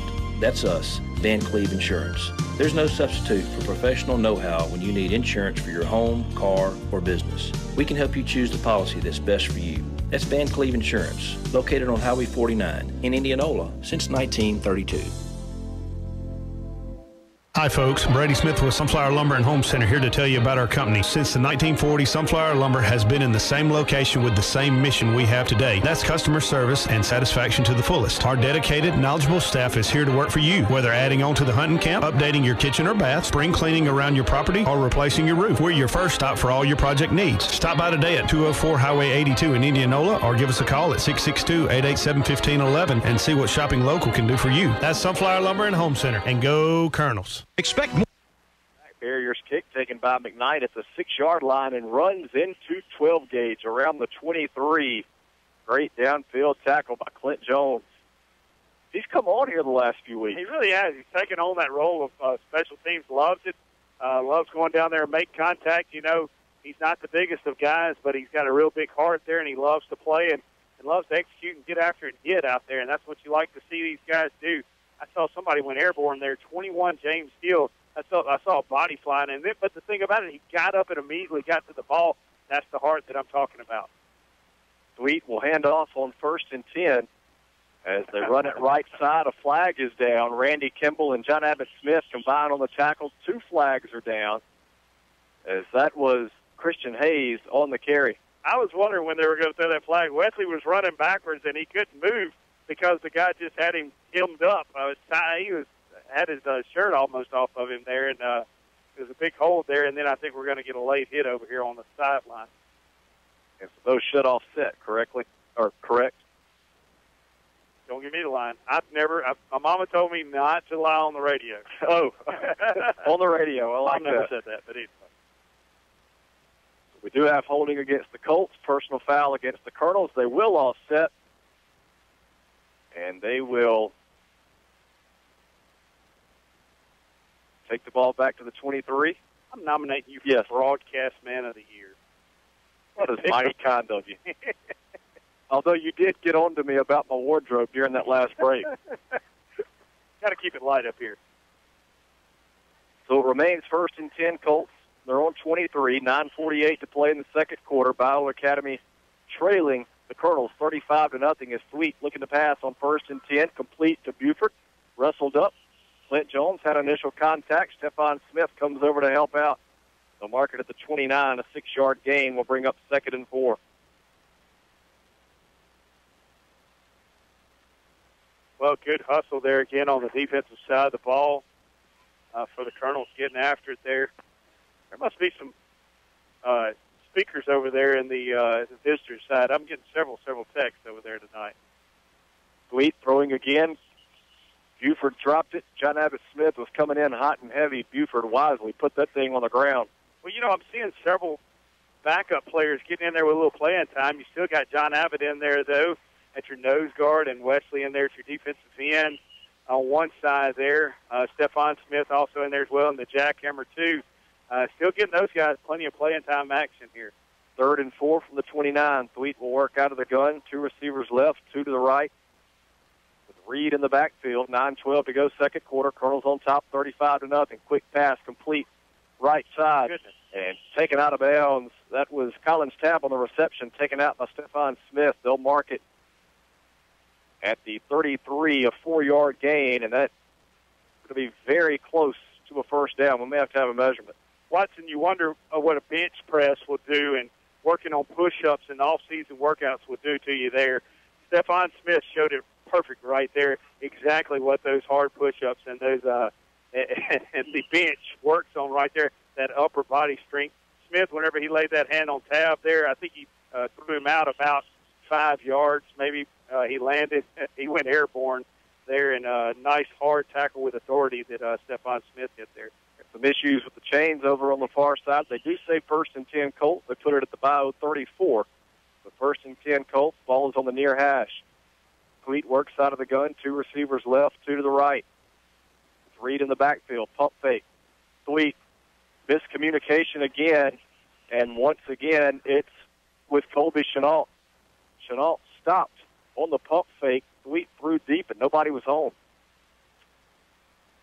Yeah, the only people that I saw over there, it looks like Dr. Dowell on the bench over there. And also, I can't tell who else that is over there. But they were the only ones in the area that could have caught that ball there that time. So 2nd and 10, Colts from their own 34. 9:01 to play second quarter. Colonel's on top, 35-0. Thweet looking to pass, throws right side, complete to Buford. Gets 5-man at the 35, and there's a somersault as barrier brings him down at the 47, but not before Buford picks up a Colt first down on a 13-yard gain. Well, folks, if you're not at this ball game, I know you're at home watching comfortably in your seat. The only way that you got a better look at that was on that camera over there on that live stream. That was a beautifully executed, nice hit there by Barrier, taking the receiver out of under his feet, out from under him. Nice open field tackle. Give him 14 to the 48 as Reed takes the handoff on 1st and 10. Fights through several Colonels. Nice run for Bryson Reed. Gets into Colonel territory. They'll put it at the 44. 8-yard gain will bring up 2nd and 2. John Abbott Smith in on the tackle as Zach Kitchen's going to check in and give Smith a breather. Credit Bryson Reed keeping those feet chopping there and was able to get up to a close second down and manageable play. 2nd and 2. Thweet from the gun. Quick pass left side. Caught and dancing around and going to be close to the first down. I believe he may be half yard shy. That was Clinton Davis on the reception. And it will be 3rd and short. You got to like that Thweet gets rid of that ball real quick. He makes some plays, calls them real quick. I don't have a lot of time to actually think and say what I'm thinking up here in the box. It's so quick as they're trying to get as many maximum plays on the offensive side of the ball as possible. 3rd and inches for the Colts. Thweet will work from the gun. 2 receivers left, 2 to the right. He'll hand off to Reed straight ahead. He's hit. Spin, second effort, going to pick up the first down. Josh Hill got in there initially. Credit Reed with the second effort. Picks up the first down for the Colts. They'll mark it at the 42. Yeah, nice hit there by Hill. Not good initial contact there. Would have had him stop short there. Just could not tackle him. He fell forward like a nice tree would and able to move those chains for the Colts. 7:30 to go, second quarter. Cardinals leading 35-0. Bio Academy trying to move closer to pay dirt. 1st and 10 from the Colonel 42. Thweet from the gun. Has the screen set up. It's caught by Tabb, and he'll pick up a few inside the 40 to the 38. There is a flag down. Even though he didn't make the tackle, 64 Jack Dodd ran it perfectly. Folks, if you're out there and you got a future player going to come in and play linebacker position, that's the man you want to watch right there. He broke down, stayed low, got those arms out. He was able to control the offensive lineman blocking him, shucked him at the last second there, came up and made a good initial contact. Just couldn't finish the play, but what it did was it allowed time for several other Colonel would-be tacklers to get over there and make a nice open field tackle there. Beautiful play executed there by Jack Dodd. Holding is the call against the Colts. It'll back them up to their own 49. First and 21. And Thweet dancing around in the pocket, rolls right, steps up to fire, and it's caught by one of the Colt coaches out of bounds. He was trying to hit, I believe, Clay Taylor or the Tab, the intended receiver. Kimball had the coverage. Second and long coming up. Yeah, good coverage there by Kimball, able to bounce back and rebound there as well. Hard throw there by Thweet, the lefty rolling out to his right there, having to throw across his body. That is a tough throw to make, and just couldn't execute it there. Second and 20 from their own 49. This pass caught by Tab in Colonel territory, and Tab going to be taken out of bounds by Kimball. They'll mark it at the I-39, 12-yard gain. Smart call there by Academy Colts offense. Thweet does a good job getting the ball working. He called extra blocking pressure there, coverage. He had two up back series, one to his left, one to his right, picking up the blitzing Colonel linebackers. Had plenty of time to throw there, got comfortable, and made a nice gain. 3rd and 7. The Colonel 39, Thweet in trouble, rolling left, Lipsy giving chase, and he's just going to loft it downfield to get it away. Chenault was the closest receiver. Incomplete pass will leave the Colts with 4th and 7. And we'll see what Coach Greg Wallace chooses to do. Even though Indianola is putting a lot of pressure, and we call their names in the backfield several times tonight, we hadn't got a sack yet. Thweet is definitely eluding the sacks, and his offensive line gives him just enough time to get away from there and try to find those open receivers. He's found a few of them out there tonight. Nonetheless, the Colts are able to capitalize and get on the board so far in this half. Looks like the offense will stay on the field for Bio Academy. 4th and 7 from the Colonel 39, 6:42 to play in the second quarter. Colonel's on top 35-0. Thweet will have two backs in the backfield, one receiver left, two to the right. Little play action. Has time in the pocket. Now throws downfield through the hands of intended receiver Collins Tab. That'll be a turnover on downs, and the Colonels will have it 1st and 10 from their own 39. Yes, Chenault there, just ball went straight through his hands, which actually Thweet had some heat on that ball there that time. Chenault unable to bring that thing in. Was that Chenault? I don't, or was it Collins Tab? Tab. Tab, my bad there. Sorry, Colby. I know next time I see you, you'll probably be giving me fits there. But anyway, sorry about that. But just Colts unable once again to capitalize on another nice drive here. They put it together, several good plays, moved the chains a couple of times, unable to capitalize and get in that end zone. Colonel's defense getting stingy on the 5th series again. Houston Dana in at receiver on this series for the Colonels. He'll be lined up to the right. Now shifts in motion near side. Pitch goes right side to Harris. And he's going to be spun down after a short gain. They'll mark it at the 42, give him 3 on the carry. 2nd and 7 coming up for the Colonel. I got a quick scoring update here at halftime. Columbus Heritage Academy 7, Starkville Academy 3. Wow, I'm glad you brought that up. That one basically forward that district championship over in District 2. And the winner of that game, if it's Starkville Academy, likely going to be the 2 seed. They've already lost to the Colonels this year. If it's Heritage, with the way the PowerPoints work, you and I were talking about that on the way over, slight chance they could surpass the Colonels come playoff time for the 1 seed, but that remains to be seen. Still another week to be played in the regular season as Harris takes the handoff on 2nd down. They'll mark him after a 2-yard gain to the 44. You know, Watson, I remember you did it a couple of years back. We're going to have to bring up the PowerPoints guru, Sheldon Van Cleve, and you're going to have to do a little halftime interview with him, I believe, there, and get the craziness that is of the PowerPoints, get the Sheldon to explain it there. Sometimes you have to have a chemistry degree to get that thing worked out there. I was blowing my mind that you were saying I would be undefeated, but yet could be the number 2 seed. But Heritage or Starkville both have played such a strong opponents that it goes up against. Right. Harris has a Greenville Motorsports first down, bounces off a man at the 45 and breaks free. He will take it 56 yards for the score. Boy, made it look really easy after he broke loose. 56-yard run for Harris, his second touchdown run of the night. Listen to William Alford over there getting the fans from across the pond over there fired up, jamming out over here, actually drowning out this home field crowd from the visitor side over there, doing a good job. And, hey, he's excited there. That was just another great run there by Sebastian Harris. I think you were about ready to chalk up somebody on a tackle there, and next thing you know, you had to change your mind. There were several would-be Colts tacklers there, and Harris just not going down by first, second, or third contact, able to find the end zone. Well, another low snap. This one bounces back to Hill. He's able to put it down. Barrier with the extra point, up and good, 42-0. Colonels have come to Cleveland and put a sour note on senior night for the Colts. Yeah, they had. We kind of thought this was going to occur. I thought Indianola had the thing pretty much in hand before we even got over here. Didn't think it was going to be this bad this early. Thought Bio could show a little brightness there, and they have on the offensive side of the ball and the defensive side of the ball. But it's just not enough. They can't put together 3 or 4 plays in a row here and stop the Colonels. Nothing stopped them so far, and definitely even with several subs going in on Indianola Academy offense and defense.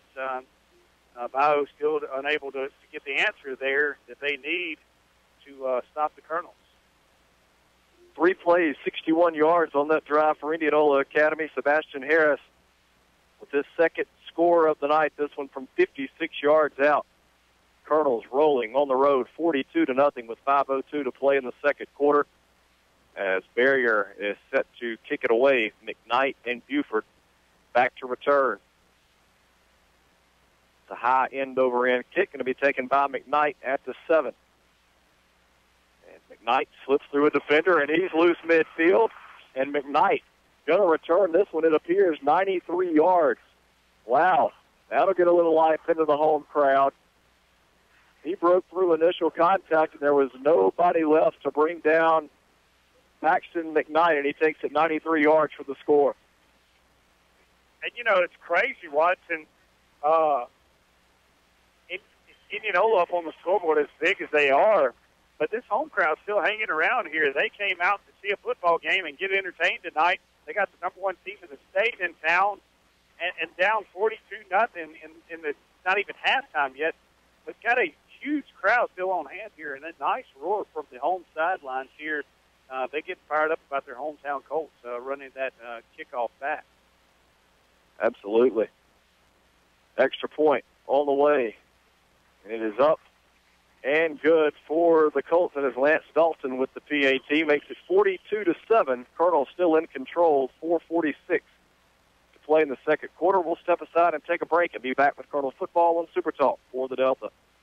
More from your John Deere equipment and your financing. Find out how at Wade Incorporated. Right now, during the Gear Up for Fall sales event, get 0% financing for 60 months, plus save up to $4,000 in bonuses on a new John Deere 3025 compact utility tractor. With these loaded 4-wheel drive tractors, you can take on your land and your to-do list with ease. Wade, delivering service, solutions, and success since 1909. Learn more at wadeinc.com. Offer ends October 27, 2017. Subject to approved installment credit with John Deere Financial. Some restrictions apply. Prices and model availability vary by dealer, so see dealer for details.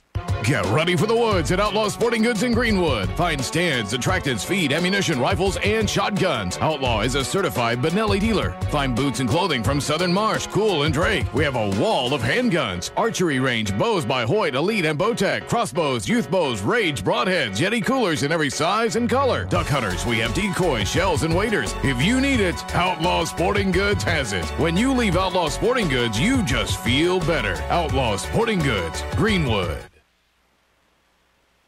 Welcome back. Paxton McKnight breathing a little life into Bio Academy. A 93-yard kickoff return for a touchdown. Lance Dalton with the extra point, 42-7. Colonels still with the lead here on the road in Cleveland, 4:46 to play in the second quarter. The kickoff from Dalton will go off the leg of one of the Colonels, and he'll recover at the 30-yard line. That is Thomas Putnam. Colonels will have it 1st and 10 from their own 30. Trying to see who's going to come in this series in quarterback here. Hadn't seen Will Davis run out on the field yet. Yeah, it appears that it will be Putnam. Putnam, yeah. You're going to have John Luther Selby in the game, Daniel Sepulvedo.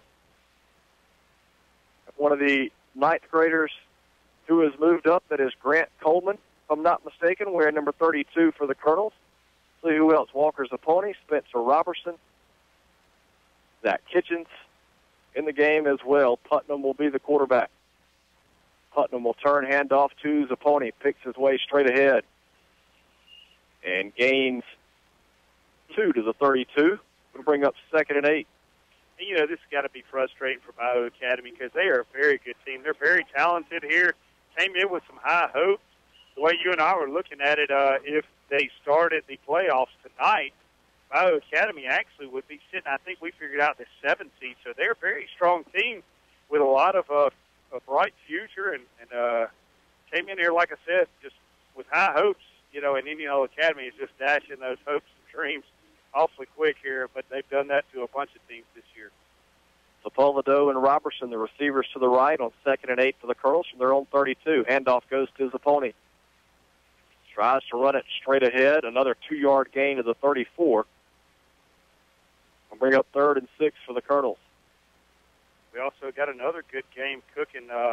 Greenville St. Joe 14, Tri-County Academy 7.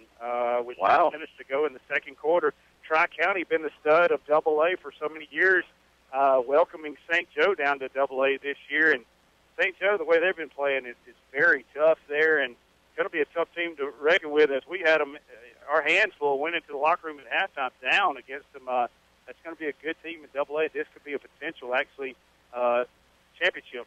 3rd and 6 Colonels. Putnam looking to pass. Throws over the middle, incomplete. Was trying to hit Grant Coleman around the 40-yard line.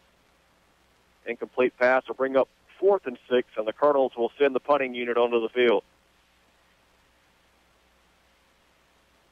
Josh Hill will come on to punt. 15 attempts, 31.2 average on the season for Josh Hill.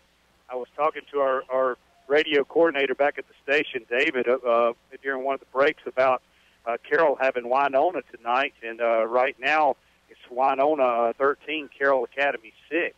How about that? 3:12 to go, second quarter. Josh Hill on the punt. High snap, pulls it down.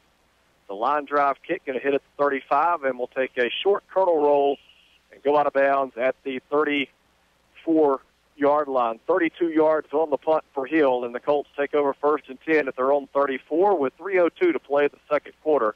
Colonels in command, 42-7. Nice executed punt there by Josh Hill. You know, hard to remain focused out there whenever that scoreboard shows what it does. And Josh Hill doing a good job bringing down that ball there. The snap was a little off and was still nicely executed there. Able to get that ball upfield there and give the Colonels defense a nice field position to start this drive. 1st and 10 from their own 34. Thweet will hand off out of the backfield. That's Christian Hayes on the carry. Ball comes loose, and the Colonels have recovered. Ashton Powell on the recovery for the Colonels. IA will take over 1st and 10 at the Colt 41. He's been the lucky charm this year for the Colonels on the defensive side of the ball. I believe that's his 2nd, maybe not 3rd turnover that he's gotten this year for the Colonels. I think he had a pick, maybe. He had a strip out here against one team, and then that fumble recovery there as well. Just Johnny on the spot, getting in the right place at the right time. Put it at the Bio 40, 1st and 10. Colonels. Handoff goes straight ahead to James Hill. He will gain 1 to the 39 before he's taken off his feet. 2nd and 9 coming up for the Colonels as the clock runs at 2:40 to play in the first half. I know one thing, if ceasefire don't tighten up with these updates here, my battery isn't going to make it to halftime. And we got an exciting double quick trivia question coming up at halftime, so hope plenty of you stay around and stay tuned for that. I know this game kind of sounds like it's a little out of hand now, but definitely hope you stay around here and listen in for that double quick trivia. My apologies. Give Hill 3 to the 37. 2nd and 7. Putnam runs the option right side. He's going to be wrestled down after a 1-yard gain to the 36. We'll bring up 3rd and 6. I see Beck Beckham, the All-American from Inverness, Mississippi, over here on the home sidelines tonight. I don't know what he's doing. I see about 5 young ladies, though, around him. So Beck knows exactly what he's doing. He's being a smart young man, exactly. Right place at the right time. Exactly what he's doing. 3rd and 6 for the Colonels. 90 seconds to play in the second quarter. Handoff goes to Zapponi. And he's going to be stacked up, taken backwards. The flag is down. We'll check the penalty marker. That's normally in the area of holding there, Coach Cook. Well, you teach Zapponi's got some nice speed. You teach him to hit that hold a little harder, and he's got a chance to have some success early in his career. Holding will be the call against Bio Academy. So defensive holding is the call. Zapponi was brought down for no gain on the play.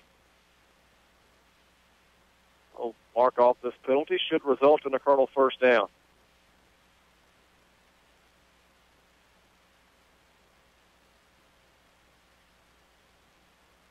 Now they'll step it off and move the chains. Watson, not sure I'm counting this right, but I'm only counting that 5 seniors Bio Academy's graduate. Got a lot of players there, a lot of future potential talent here. This seems a very good, gritty, and stingy team. Scoreboard's not showing it out there. This team's still getting after it, though. Come to play till the final whistle blows.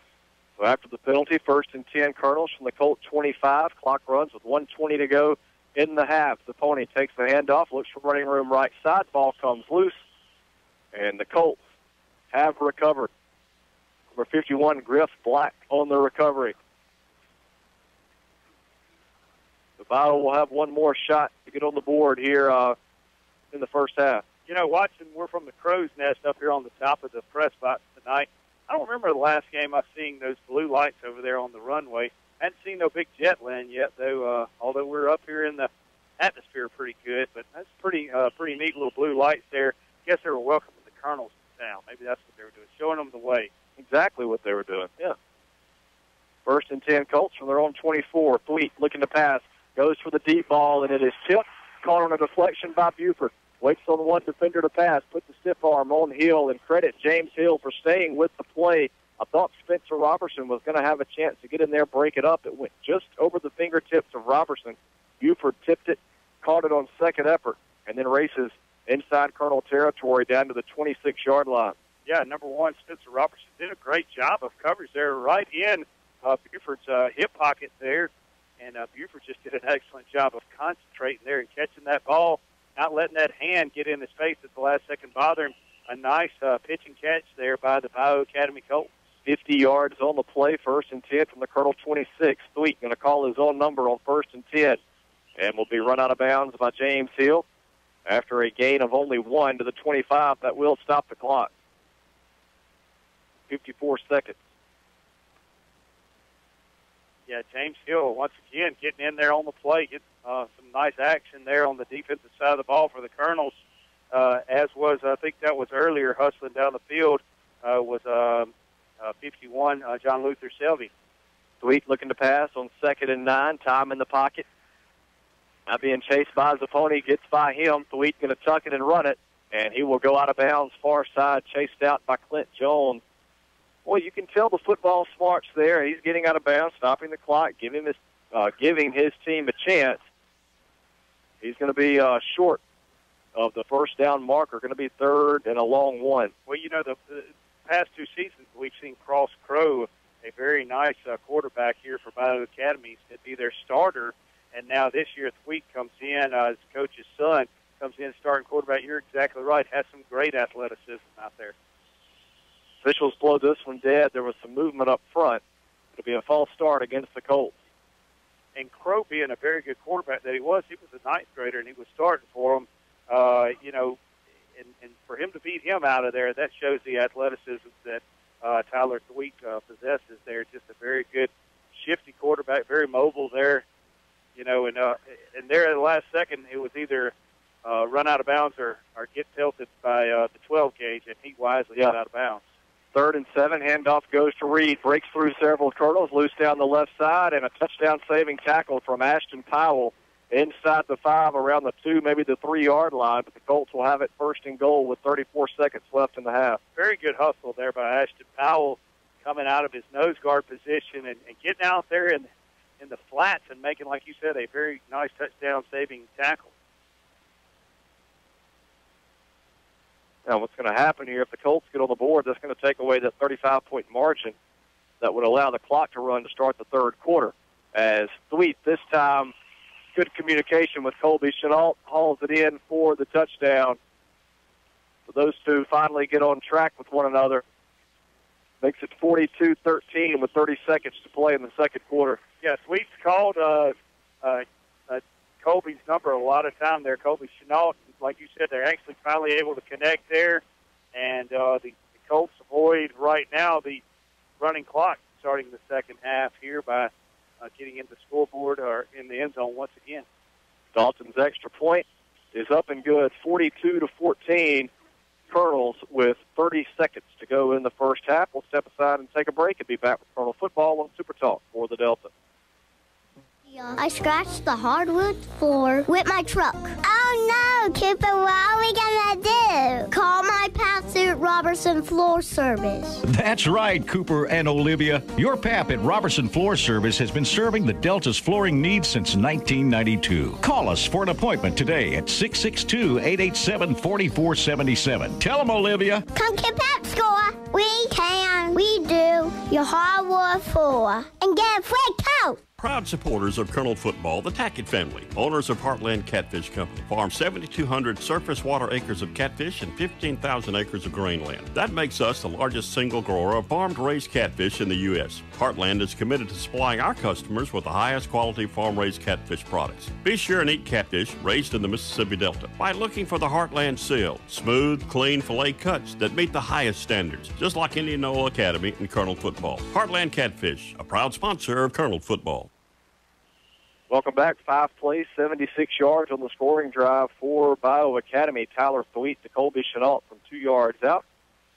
Kickoff from the Colts taken by Putnam at the 20, and he's got a hole left side to the 40, 45, 50 into Colt territory. Tries to bounce it outside, but brought down at the 47 as Clay Taylor may have saved the day there for the Colts. Can't tell who that is cooking there, but might be crawdads, not sure, man, but it sure smells good over here on this home side. Not as good as Carl Owen does at Legion Field in Indianola, Mississippi, but still pretty good smell over here. Kurt and I are getting a little hungry.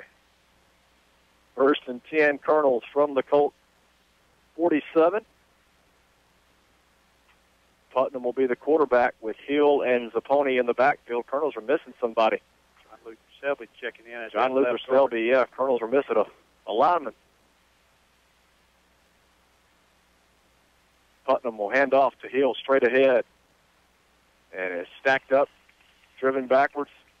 They'll mark him at the 41, 6-yard carry for James Hill. We'll bring up 2nd and 4. Colonels will not snap it again. That'll be the end of the first half. 42-14. Colonels over Bio Academy here in Cleveland. And, boy, you could tell Colonels got it started on the first series of the night. Bio Academy opened up with possession, a punt block.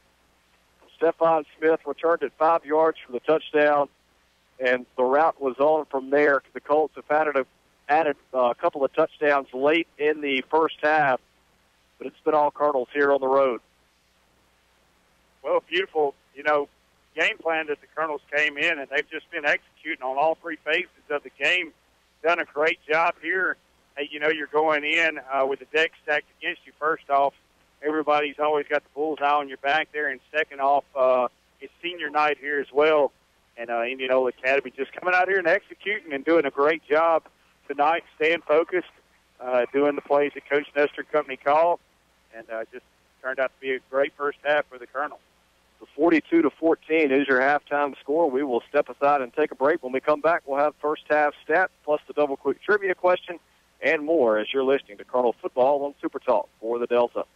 Local decisions made by local people. That's what you will get at Community Bank. You've been thinking about switching banks? Now is the time. Community Bank will handle all of your bank switching paperwork for you.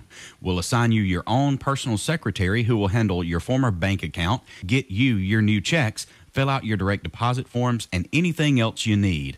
Just remember, we do the switch. You just enjoy Community Bank, a bank like no other. Community Bank, a proud Colonel booster. Steve's Cleaners, your one-stop dry cleaners. We offer a variety of services from cleaning comforters to prom and wedding dresses. We are proud to have served Indianola for more than 43 years and have now added a location in Cleveland to better serve the Delta. Our friendly and professional staff are ready to serve your needs. We at Steve's Cleaners always cheer for the blue and white of the Indianola Academy Colonels. Go Big Blue! Steve's Cleaners with locations in Indianola and Cleveland.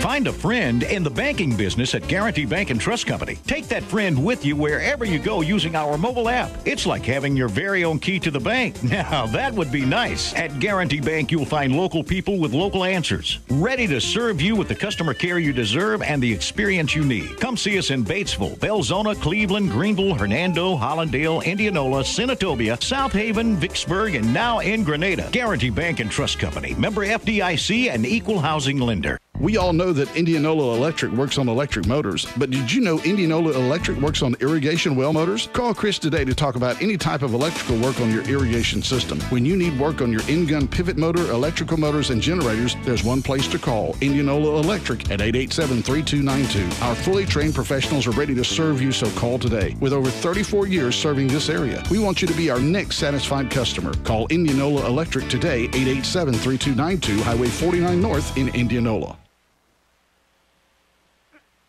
Welcome back here at the half. Watson Cook, Brady Smith with you. The IA Colonels all over Bio Academy, 42-14. And let's go ahead and throw out the double quick trivia question. Make sure we have enough time to get that in. The number to call, if you know the answer, is 662-207-8335. Again, that number to call is 662-207-8335. And our question tonight, Mississippi State hosting BYU tomorrow. It'll be 11 o'clock kickoff, if I'm not mistaken.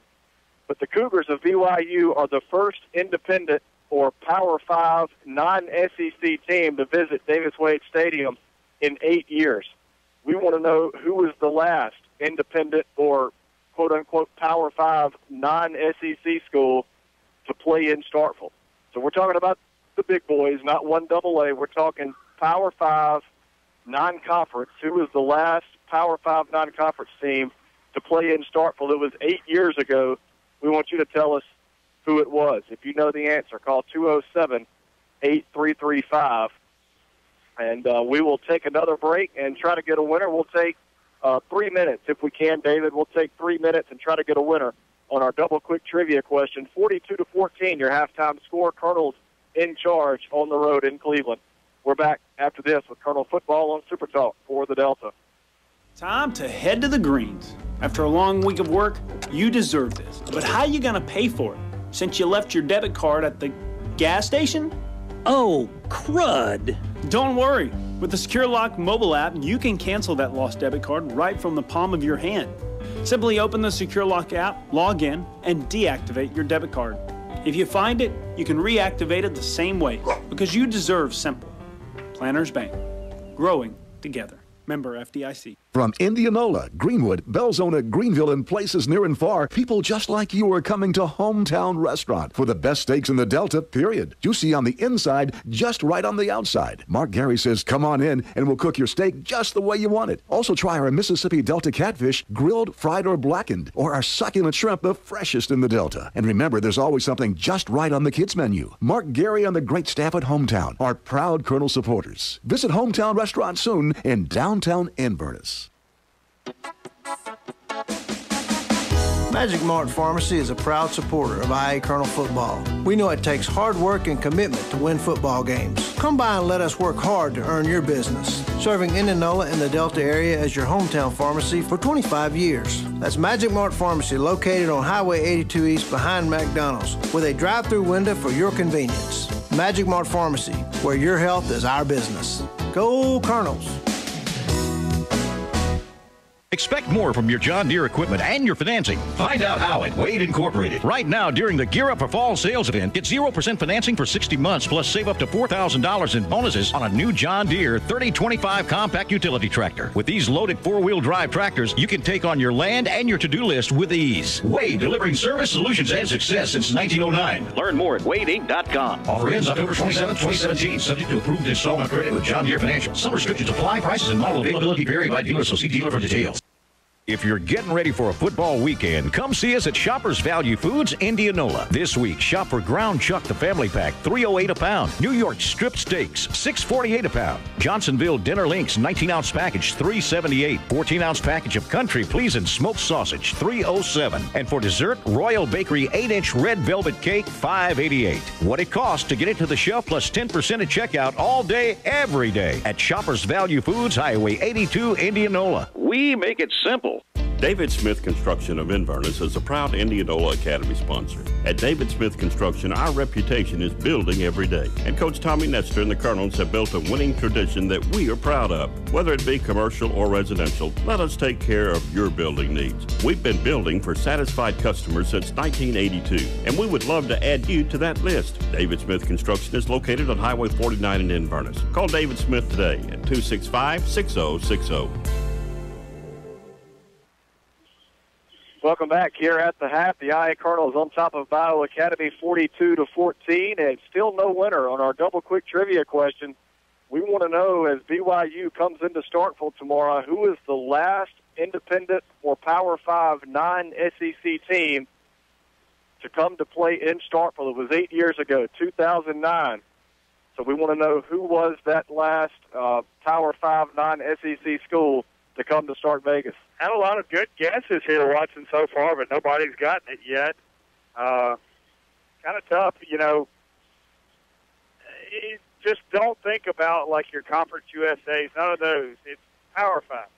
As Brady gets some more calls, we've got the Monster Mash going on down on the field. They've got the miniature ghouls and goblins out as the younger kids from Bio Academy out in their Halloween costumes, and they're doing the Monster Mash like I've never seen, putting on a great performance here at the half for the home crowd in Cleveland. 42-14, again, your halftime score. Colonels in control. Let's break down how we got here. Colonels got off to a good start defensively, forced a 3-and-out on the first Colt possession of the night. Stephon Smith with a punt block returned it 5 yards for the score. On the ensuing Colt possession, Woods Toller with his first interception of the season set the Colonels up at their own 18. 8 plays later, Sebastian Harris with a 15-yard run. William Barrier put the PAT through to make it 14-0. Colonels forced another 3-and-out on the next Bio drive. Took over after the punt at the Bio 48. 3 plays later, Wesley Luster with a 6-yard run at the 3:58 mark of the first quarter put the Colonels on top 21-0 after Barrier's PAT. Next possession for the Colonels started at their own 20. And they got down to the 1 before Will Davis hooked up with Stephon Smith for a 1-yard pass with 7 seconds to play in the first quarter. Barrier's PAT put the Colonels on top 28-0. Colonels added another score early in the second quarter. Thomas Putnam an 18-yard run rather. Barrier's kick made it 35-zip. And Sebastian Harris on the next possession for the Colonels took it in from 56-yard out. That was at the 5:02 mark of the second quarter. Barrier's kick made it 42-0. Colts responded with a 93-yard kickoff return for a touchdown from, Paxton McKnight. Dalton's kick made it 42-7. And just before the half, Tyler Thweet hooked up with Colby Chenault from 2 yards out. And Lance Dalton's PAT made it 42-14. That's where we stand here at the half. We do have a winner on our double quick trivia question. Again, we do have a winner, and that is Thomas Moore from Indianola. Congratulations to Thomas. We were looking for Georgia Tech, the Rambling Wreck from Georgia Tech, the last Power 5 non-conference school to play in Starkville. That was back in 2009. That information coming courtesy of the Mississippi State game notes for this weekend against BYU. So congratulations to Thomas, diehard Bulldog. Took him a few minutes, but finally got in with the correct answer. Man, when it went to going, it started pouring there. I'm telling you, we had tons of people guessing. A lot of good guesses there. I had texts, voicemails, phone calls. I'm surprised I didn't get any tweets or Facebook posts there, but a glad everybody's out there listening in. Yeah, I had one good guess there with Houston, but Houston was a Conference USA school. And even though they're a real good team there, they were Conference USA. We said Power 5 or independent. And Conference USA is not a Power 5 conference. Absolutely. So congratulations again to Thomas Moore, our double quick trivia winner tonight. And I got to say, Thomas is going to God's country up there to root them on against BYU tomorrow at 11 a.m. So I told him, I said, have safe travels and ring that cowbell out. Appreciate everybody listening in here during the Larry Vance Quick Mart halftime show. Go by and see Larry Vance at Larry Vance Quick Mart for all your breakfast, dinner, or supper needs. Larry's got some of the best breakfast in town: sausage, eggs, grits, bacon, you name it. He's got it. Go by and get a juicy cheeseburger for lunch. Let Larry cut you a steak for supper. Or if you just need some cold drinks or a quick snack, go by and see Larry Vance at the Larry Vance Quick Mart, located Highway 82, Indianola, next door to South Sunflower County Hospital. Our halftime score again is 42-14. Colonel's in control. We're going to take another break, and we'll be back with Colonel Football on Super Talk for the Delta. Time to head to the greens. After a long week of work, you deserve this. But how you going to pay for it? Since you left your debit card at the gas station?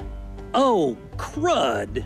Don't worry. With the Secure Lock mobile app, you can cancel that lost debit card right from the palm of your hand. Simply open the Secure Lock app, log in, and deactivate your debit card. If you find it, you can reactivate it the same way, because you deserve simple. Planners Bank.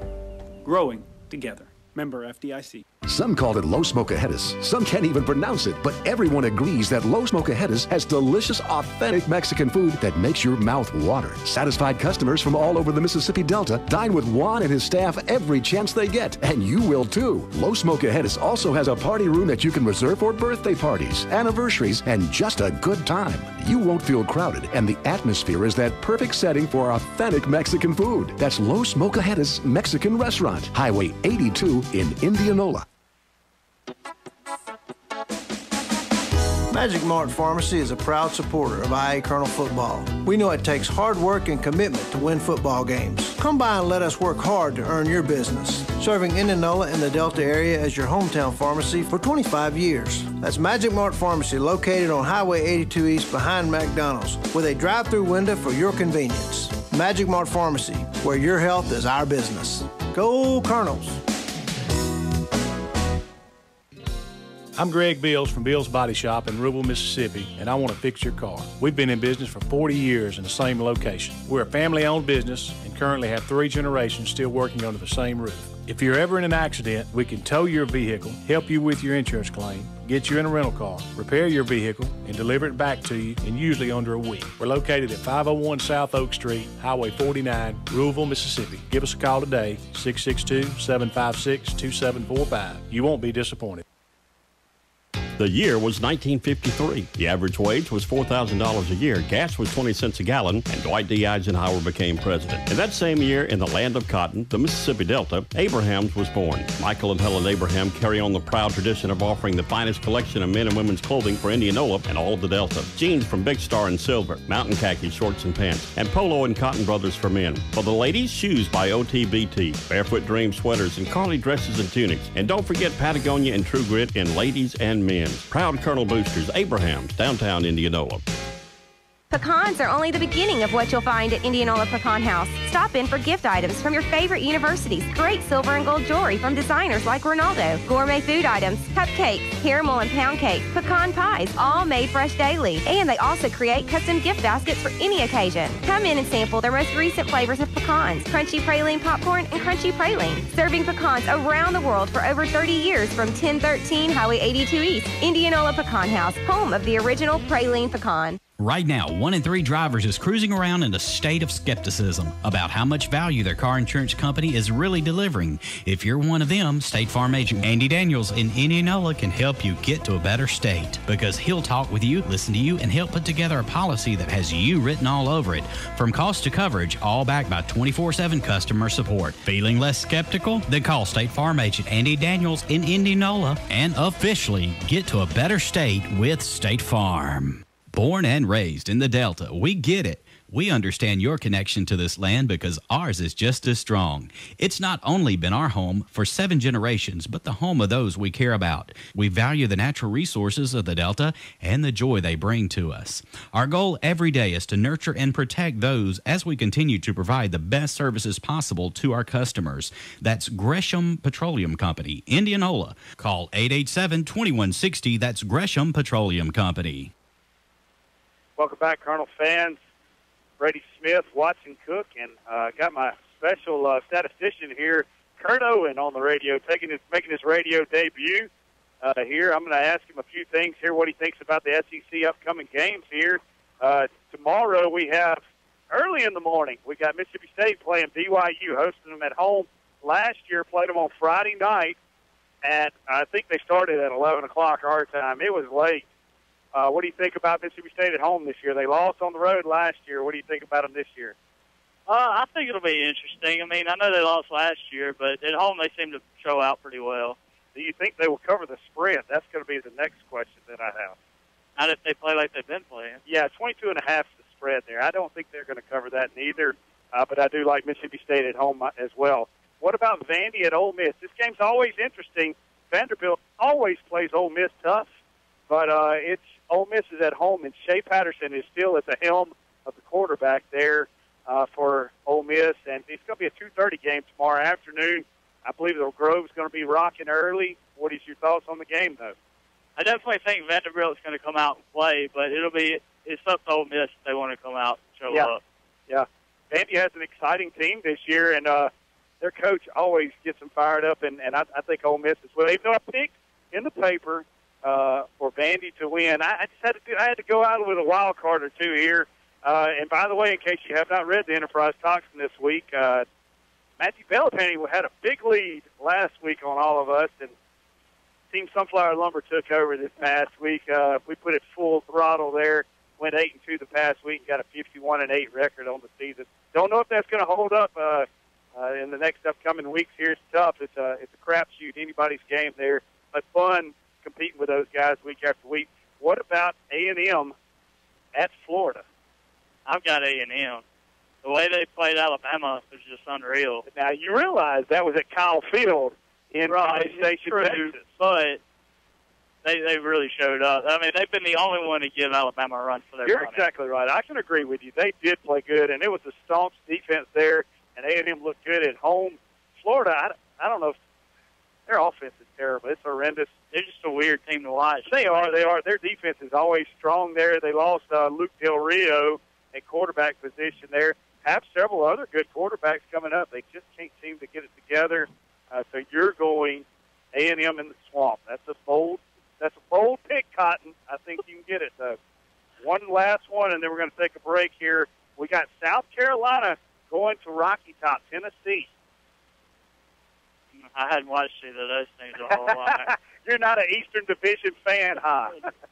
Not over that far. I can't blame you either. You know, South Carolina has a good quarterback in Bentley there, and Tennessee, it's just hard to go to Neyland Stadium and play against 112 or 15,000 people yelling as loud as they can. Bright orange. And all that. It looks like an orange has gone and threw up in their stadium there. Beautiful, though. It really is. If you like that color, I don't know, but the checkerboard design there in the end zone, beautiful facility. I'm telling you, every time I go up that way, I just ride by the outside of the stadium. I don't even get to go in. I'm taking pictures of it and everything, though. It's just a beautiful facility to see. I'd love to see it from the inside. Maybe State or Ole Miss can get a game up there in the next upcoming years and maybe make a good trip there. Well, I appreciate you stepping in for Watson while we had to take a little break there. We're going to send it back to the station for a quick 1-minute break there. You're listening to IA Colonel Football on Super Talk for the Delta. Oh, Olivia, I scratched the hardwood floor with my truck. Oh, no, Cooper, what are we going to do? Call my Pat Suit Robertson Floor Service. That's right, Cooper and Olivia. Your Pap at Robertson Floor Service has been serving the Delta's flooring needs since 1992. Call us for an appointment today at 662-887-4477. Tell them, Olivia. Come to Pep Store. We can. We do. Your hardwood floor. And get a free coat. Get ready for the woods at Outlaw Sporting Goods in Greenwood. Find stands, attractants, feed, ammunition, rifles, and shotguns. Outlaw is a certified Benelli dealer. Find boots and clothing from Southern Marsh, Cool, and Drake. We have a wall of handguns, archery range, bows by Hoyt, Elite, and Bowtech, crossbows, youth bows, Rage, broadheads, Yeti coolers in every size and color. Duck hunters, we have decoys, shells, and waders. If you need it, Outlaw Sporting Goods has it. When you leave Outlaw Sporting Goods, you just feel better. Outlaw Sporting Goods, Greenwood. Welcome back. Watson Cook back with you here from Bio Academy as we get ready to start the third quarter. Appreciate Kurt Owen stepping in at the half. Sounded pretty natural given his college picks. Maybe should let him take a shot at play-by-play here in the second half as we are underway in the third quarter. It's a low kick on the ground picked up by Lester at the 39 and returns it up to the I-47 before he's taken off his feet, and that's where the Colonels will have their first possession of the third quarter, 1st and 10 from their own 47. We apologize. We did not get the first half stats to you. We will have stats coming up at the conclusion of the game, so we do apologize for that. As the third quarter underway here from Cleveland, Colonels on top of Bio Academy 42-14, 11:52 to play in the third. Colonels need a score here to hit that 35-point margin to let the clock run. Had it until about 30 seconds or so left in the second quarter, and the Colts got back on the board. Quarterback Will Davis back in the game for the Colonels, along with the first-string offense. He swings it right side, complete to Putnam. And Putnam going to be, or his forward progress, rather, will be stopped at the 47. A 6-yard gain will bring up 2nd and 4. Brady Smith will be back with us here momentarily as the Colonels with the opening possession of the third quarter. Looking at 2nd and 4 from the Colt 47. Next week, Indianola Academy will be back on the road in Clarksdale at Lee Academy to finish up the regular season. And then hopefully we'll be back home at Legion Field for the first round of the playoffs in 2 weeks. Davis under center on 2nd and 4. Offset eye on the backfield. He'll turn handoff to Harris, and he's tripped up right at the first down marker. Give him 4 to the 43, and that should be good enough for a Greenville Motorsports first down. Now they signal to move the chains. Will be 1st and 10 Colonels. Give him 5 to the 42. That's where they actually mark it.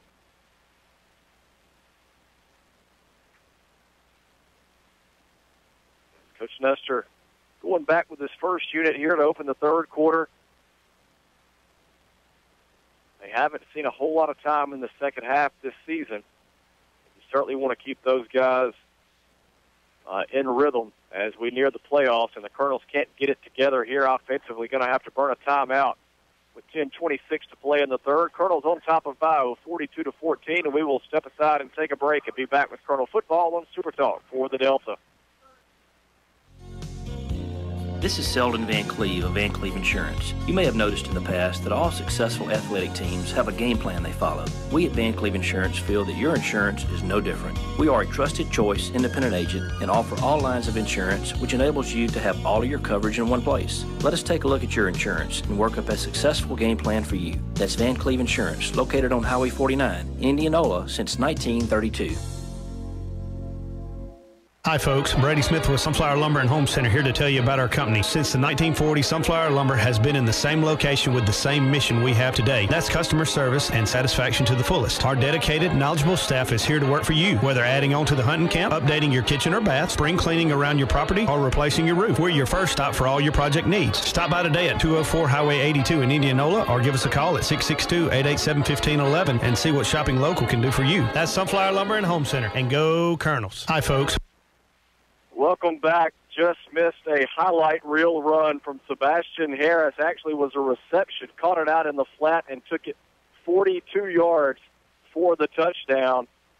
A spin move, a missed run through a defender, another spin, and Harris continues to make it happen.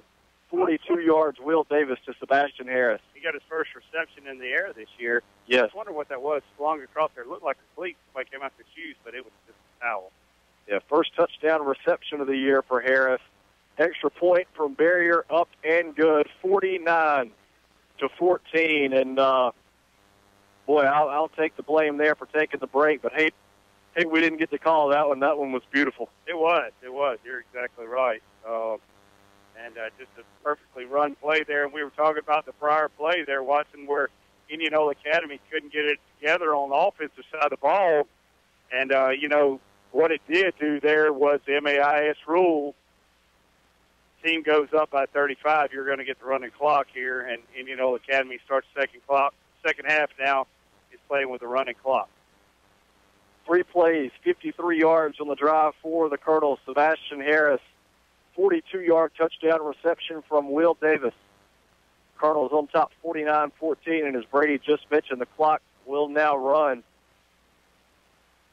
We should finish up fairly quickly here tonight. I know you and Kurt got a chance to talk a lot of SEC football during the half. I missed the early part of that, so I'm going to ask again. I apologize for our fans who may be hearing it twice. What's your thoughts on Mississippi State BYU tomorrow? I know they're going to play good. Trying to catch BYU off guard, trying to play the early game like they caught us off guard last year. I don't think State's going to cover the 22.5 that's needed in Vegas. Alex Tannehill getting downfield to make the tackle on the kickoff as McKnight returns it out to the Bio 24. Again, Tannehill on the tackle. Colts will start this drive 1st and 10. If they're on 24, as we mentioned, clock running, 9 minutes to go here in the third quarter. Have several fans texting in saying that State's going to cover the spread and Ole Miss is going to lose again. I think that would be a State fan, I'm pretty sure. Well, I don't know about State covering the spread, but another Ole Miss loss is quite the possibility. As handoff goes to Bryson Reed straight ahead, he's going to be brought down from behind by Ashton Powell as he works up to the 36, good enough for a Colt first down, 12-yard gain. Yeah, I don't know what, we mentioned Ole Miss and Vanderbilt as well earlier there.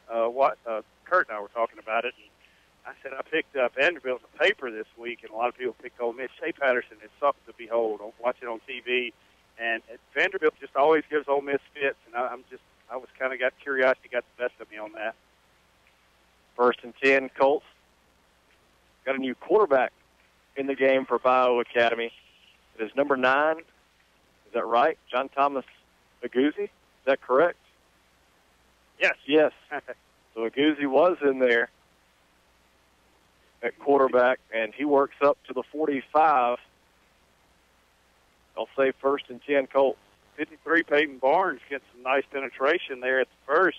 Just could not bring down Aguzzi as he ran hard through there. Would not be going down with one little bit of tackle there, and Peyton ruffling some feathers there, just could not hold on. Yeah, I think the officials are going to reset the chains here. They only got to the 45. That was only a 9-yard gain, but they had moved the markers and set first down. I think Coach Nestor said it was time to check the math. So, they're for the first time tonight at the Colt 45. Yeah, had to wait till 7:20 to go in the third quarter. You've been looking forward to that all night. All night long. And I get to look forward to it next week, too. Absolutely. So 2nd and 1 from the Colt 45. Reed takes the handoff. He's got the first down up to the 49, taken down by James Hill, 4-yard gain, and that will move the chains for the Colts. A nice initial lick there by Alex Tannehill. The linebacker stepping up there and closing that hole because it was a big one there, and just couldn't finish him up there. Several other Colonels came in there to bring him down, but a very nice snot pop there in the hole. That's what you like to see out of that young linebacker. 1st and 10 Colts from their own 49. Aguzzi, the new Colt quarterback, will work out of the gun. 2 receivers left, 1 to the right. Colonels on top, 49-14, 6:30 to play. And Aguzzi going to call his own number right side, has the first down and more, taken out of bounds by James Hill. They will mark it at the 36, a 13-yard run for Aguzzi. I got to say, James Hill's worked on a Lost Pizza Defensive Player of the Game nominee here. He has got his name called several times here tonight for the Colonels secondary, making some plays, stopping several would-be touchdowns, saving tackles here, and got to like to see the hustle out of the young sophomore there. 1st and 10 Colts from the Colonel 36. Aguzzi fakes the give, will keep it for himself. Going to be brought down at the 31. Alex Tannehill coming up to make the tackle. 66, John Landon Chisholm getting in the backfield there, almost making a tackle for loss there. Just could not hold on. Got to get more hands on him or more body on him there. I like to see the Colonel's grittiness and stinginess here. We got a ninth grader checking in here, or somebody with a different equipment. That's one of the ninth graders. Yeah. Junior high jersey. That is going to be, looks like Reeves Policini, I believe. That's what we'll call it. It's not the number we have, but I believe that is Policini. As McKnight will take the handoff and work down to the 25. Clock continues to run with 5:05 to play in the third. Wearing Tyler Horner's number out there. You know, I was reading down. I went to State's first game this year at home versus Charleston Southern. It's the only game I've been able to go to. And I was reading down through there. It's pretty neat when they get to college, you have so many people on the roster. I think there were 3 number 5s on the team there, and there were 3 28s and 3 67s.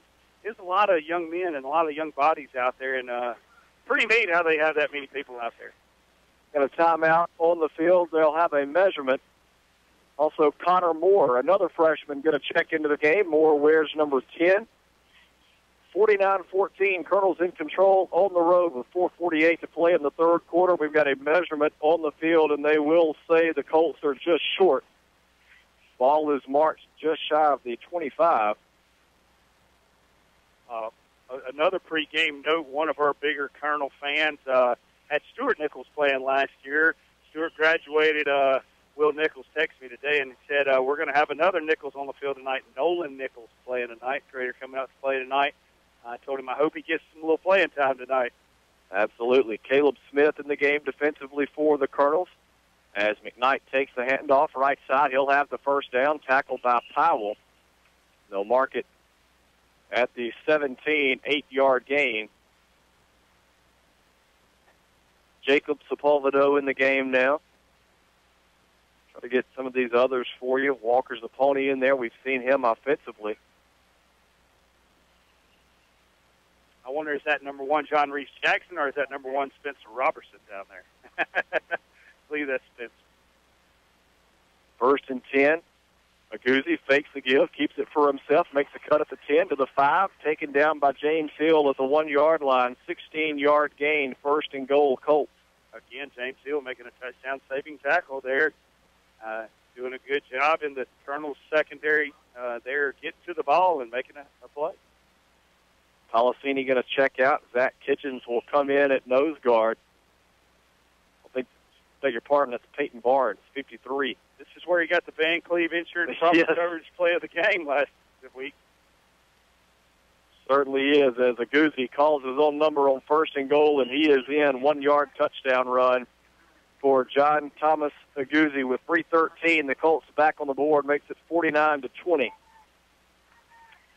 72, James Roberts getting up in there and making a tackle, but it was just too little too late as Bio Academy's offensive line was able to get that final surge and push forward, and Aguzzi was able to get in behind those big offensive linemen and make some things happen and get to the end zone.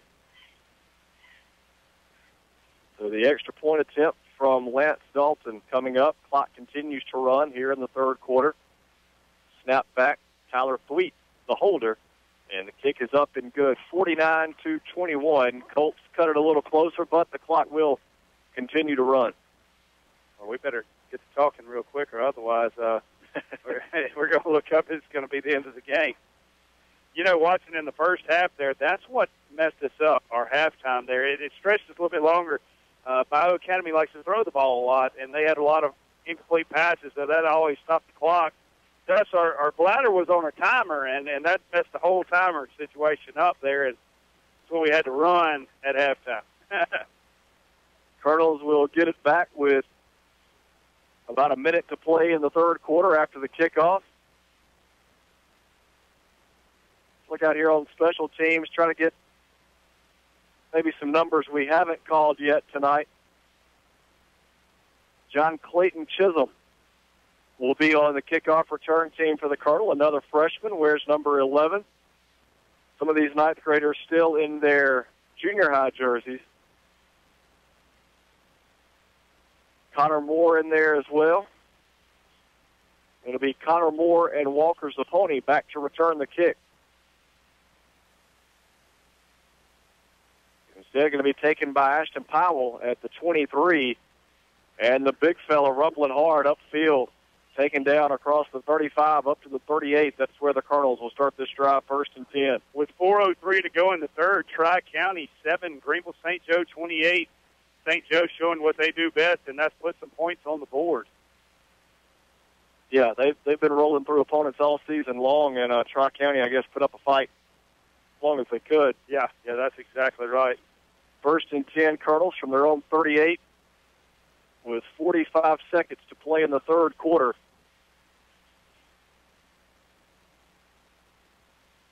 John Reese Jackson is in the game now for the Colonels. Brewer right in there as well. Coach Nestor emptying the bench here, called up 11 new freshmen after the junior high season ended as James Hill takes the handoff, works up to the 43, give him 5 on the carry. It'll bring up 2nd and 5. Under 15 seconds to play now in the third. Not sure if the Colonels will get to snap it again. Yeah, I don't think they are. So it'll be 2nd and 5 for the Colonels from their own 43. When we start the fourth quarter, we will step aside, take a 1-minute break as IA continues to lead here in Cleveland 49-21. We're back with the fourth quarter in a minute. You're listening to Colonel Football on Super Talk for the Delta. Folks, Brady Smith with Sunflower Lumber and Home Center here to tell you about our company. Since the 1940s, Sunflower Lumber has been in the same location with the same mission we have today. That's customer service and satisfaction to the fullest. Our dedicated, knowledgeable staff is here to work for you. Whether adding on to the hunting camp, updating your kitchen or bath, spring cleaning around your property, or replacing your roof, we're your first stop for all your project needs. Stop by today at 204 Highway 82 in Indianola or give us a call at 662-887-1511 and see what shopping local can do for you. That's Sunflower Lumber and Home Center. And go Colonels.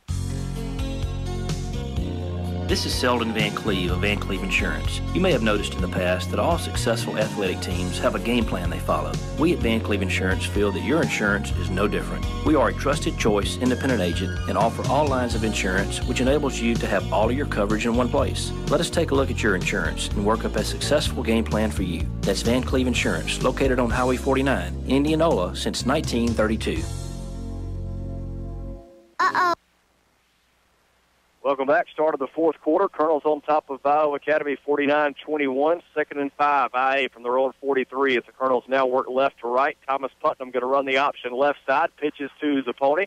And he'll have the first down. Hit hard, laid out of bounds. There was no flag. Colonel crowd wanted one. They'll mark Zapponi out at midfield. 7-yard gain. A Greenville Motorsports first down. Nice run there by Zapponi. Also, quarterback Putnam ran a nice option there to the left side. Almost threw that ball, led him a little too much, but I was able to connect there on the option play.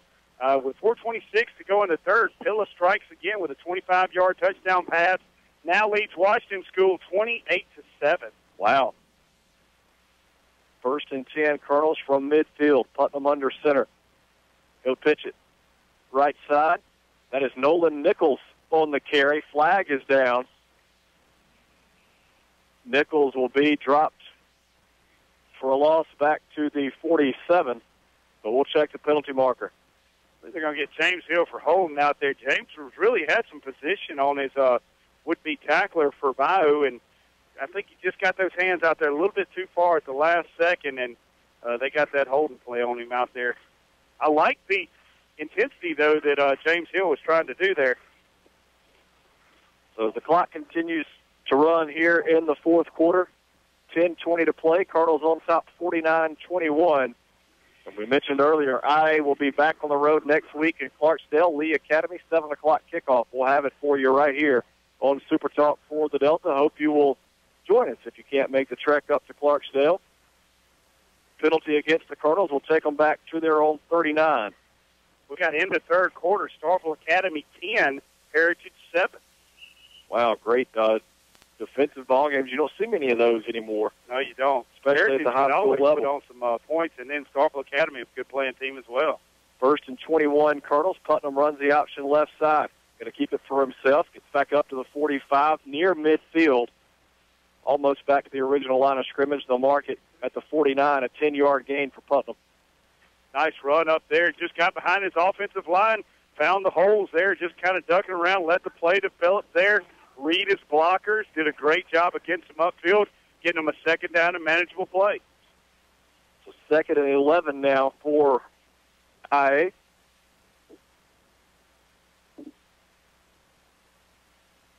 Brandon Brown in the game, another freshman. The receiver comes to the near side. Putnam drops back, looking to pass. Actually, that's Walker's opponent was in at quarterback, threw it left side, and it was nearly picked off. Will Roberts had a shot at it, and had he been able to hold on, it would have been a pick six. Yeah, it was. That was just nicely read the quarterback's eyes there. The defensive back did a great job there of paying attention and being Johnny on the spot. Just could not hold on to the ball there. Tough break for Bayou Academy. So that'll bring up 3rd and 11 for the Colonels from their own 49. Putnam will be back in at quarterback. He'll go under center, I formation in the backfield. And he'll hand off to Nichols. Puts his head down, runs straight ahead, picks up 1 to midfield. It'll be 4th and 10. Well, we talked earlier about some of these younger Colonels not wanting to hit the hole hard. Nolan Nichols not scared to get up in there. Yeah, it's a scrappy group of young men here. They are really playing and getting after it. Like to see this. They don't care what time it is. They practice hard and practice week after week. Monday and through Thursday, and that's what they practice for right here to get this playing time. Doing a great job when getting called upon here by Coach Nestor. The 4th and 10 from midfield. Clock continues to run. 7:45 to play. Colonel's going to keep the offense on the field. Putnam under center with I formation in the backfield.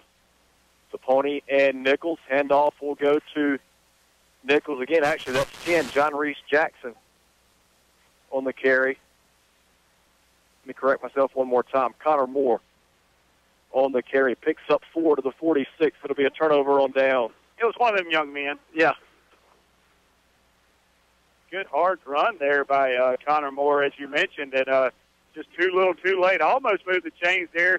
I like he hit up about the 5 hole there. A nice dive play, and just got behind his blocker there, got upfield. It was just too short. It'll be 1st and 10, Colts from their own 46. Looks like Aguzzi will continue to play quarterback for the Colts. Yeah, Aguzzi doing a good job there for the Colts up front. Showed a great series, promising future there for the Colts offense here. Aguzzi will work out of the gun. 1st and 10 from the Colt 46. 2 receivers right, 1 to the left. And he will hand off straight ahead. Alex Tannehill makes the tackle at midfield. Clay Taylor on the carry. 4-yard gain will bring up 2nd and 6. Not sure everybody on Bayou's side was set, but we got it handled there. At this time of the game, the officials are kind of quitting blowing the whistles here. The clock continues to run. 6 minutes to go. Colby Chenault going to check back into the game for Academy. Get some room. Or what you were doing back there. Trying to get us a little working room here, man. Aguzzi will work out of the gun. 2nd and 6 from midfield. Takes the snap. Going to call his own number right side. The opponent giving chase. Can't catch him. Aguzzi will have the first down in Colonel territory down to the 43-yard line. 7-yard gain, and that'll move the chains for Bayou Academy. Several good run there, moving around there by Aguzzi. Did a good job, hard job running the ball. There is a Colonel down. While he gets some attention, we will step aside and take a break. Colonel's on top of the Colts, 49-21, 5.5 minutes to play. We'll be back in a minute with Colonel football on Super Talk for the Delta. Oh, Olivia, I scratched the hardwood floor with my truck. Oh, no, Cooper, what are we going to do? Call my Pat Robertson Floor Service. That's right, Cooper and Olivia. Your Pap at Robertson Floor Service has been serving the Delta's flooring needs since 1992. Call us for an appointment today at 662-887-4477. Tell them, Olivia. Come to Pep Store. We can. We do. Your hardwood floor. And get a free coat. Born and raised in the Delta, we get it. We understand your connection to this land because ours is just as strong. It's not only been our home for 7 generations, but the home of those we care about. We value the natural resources of the Delta and the joy they bring to us. Our goal every day is to nurture and protect those as we continue to provide the best services possible to our customers. That's Gresham Petroleum Company, Indianola. Call 887-2160. That's Gresham Petroleum Company. Welcome back, Colonel fans. Watching Cook Brady Smith here from Cleveland, Mississippi Bio Academy, where Indianola is up 49-21. Well, we got a second. I got somebody special up here, and the reason why he's special to me is because his father used to coach at Central Delta Academy with me. One of my first coaching experiences here out of high school, I guess I'd say. I had to hang up the cleats, and then Rodney Martin brought it back out here. I got Spence Martin up here, his son, who broke his collarbone last week, and Spence is the son of Rodney and Kim Martin here out of Cleveland. And anyway, I was asking him earlier. He was born in 2000, so that was around the year that Rodney was there coaching at CDA, because we had a play called Spence. I know you don't remember it. You were just a toddler, and you were born that year as at number 5 there for Bayou Academy. Sumner Capocacci. Wow, that is an interesting name to say the least. Goes off on the right side there and get blocked there. What do you think about the Bayou Colts this year, Spence? We started off really strong. We have a bunch of athletes on the team this year. We have both of our running backs out now for the rest of the season, and our best defensive player, he's out with a concussion. Mm-hmm. Our other quarterback, Cross Crow, which is a big help to our team, is out. He's had 6 concussions now. Goodness. Tough breaks here. I'm telling you, you got some good-sized young men out there, and they get after it. They're very aggressive. It's been a good game so far. The scoreboard really doesn't show it or reflect it, but y'all really get after it. So tell me what your dad's doing now. I know he's not in coaching anymore. After he stopped coaching, he went to a farm bureau for a while, and he just wasn't big on sitting behind a desk all day. So now he has his own landscaping business, so he's out moving around a lot now. Well, that's great. That's great. And then also I see you in 4-H, and then also I get to see you in Inverness as you date one of Inverness's own, Anna Barry Stevens, down there as well. So I see you around in Inverness a lot as who was that quarterback there for y'all that time running the ball there? Number John 9? Thomas. Yeah, John Thomas doing a good job squirting out there, moving those chains again, getting closer to the pay dirt. Yeah, so tell me what you expect out of 4-H this season. Well, I have 6 pigs right now. I have 3 crosses, a York, and a Duroc in a spot. And I don't know, it usually never goes my way. My sister usually picks out the best pigs. So. Well, that's part of it. There's a nice bull rush there at that time by John Landon Chisholm, the defensive end for Indianola Academy, coming across and keeping a goosey at bay there at that time. So next, basketball, baseball, any future plans for you? You're just a junior this year, so you'll be back next year for football. What's your next plans? How long you'll be out with the broken collarbone? 5 to 6 weeks, and then I'm going to try to start working out again and getting ready for baseball season. Well, good deal. Well, I know y'all got a good baseball team, and your dad's real proud of you playing sports and athletics here. So y'all always do a good time. Have a good team up here every year, and keep your head up there, because I know that collarbone definitely hurt you there. As number 5 there, again, Capocacci runs up the middle for Bio Academy, and we do have another injured player down here for Bio Academy. Spence, I'm glad to have you up here, and I'm going to turn it back over to Watson now. We'll turn it back over to the professional, but glad you're here, and we hope for a speedy recovery.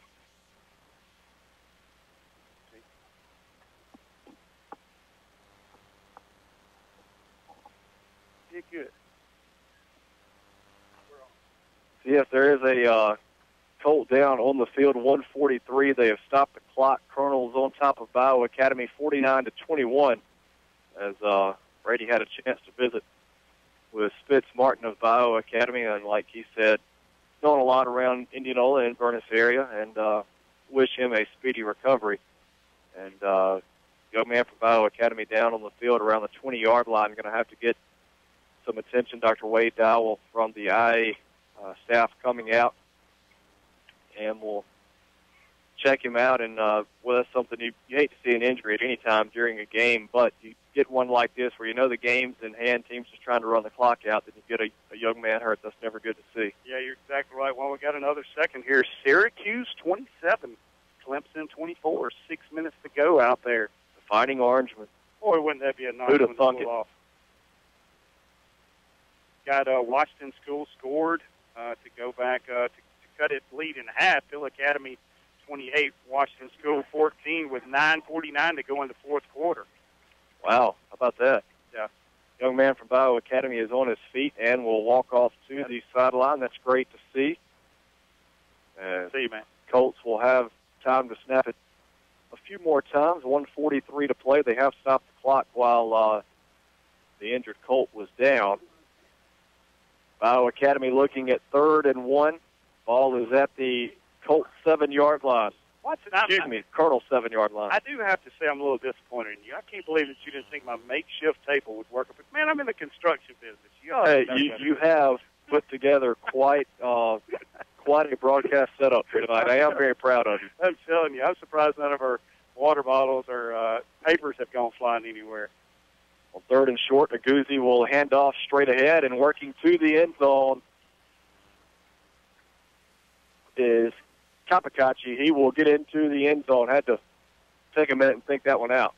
You're exactly right, man. I had to announce his name while also sitting there interviewing Spence and then trying to find his number on the roster. I was looking at IA's roster, and I was all messed up there. But Capocacci is an old Italian name from up here in Cleveland, and there was a man my age, Jeffrey Capocacci. I remember him up here back in school days. And anyway, so looks like there's some more still around here. Yeah, I noticed that was the first name you got to call after you went back to your old play-by-play days. As the extra point is up and good from Dalton, makes it 49-28, and the clock will continue to run. I'm not even sure we've got time for a kickoff. The Colonels will move to 9-0 on the year, and we'll finish up the regular season next week. One more road trip in Clarksdale at Lee Academy, and Colonels huddling together with Coach Nestor, getting set to greet the Colts at midfield. And, boy, it never gets old seeing the blue and white celebrate, whether you're on the home side at Legion Field or across the way when we're on the road. This thing that the Colonels have going on is really something special, and it's nice to see the fans have bought in, the cheerleaders, the dance team, they're all one, and that's really nice to see.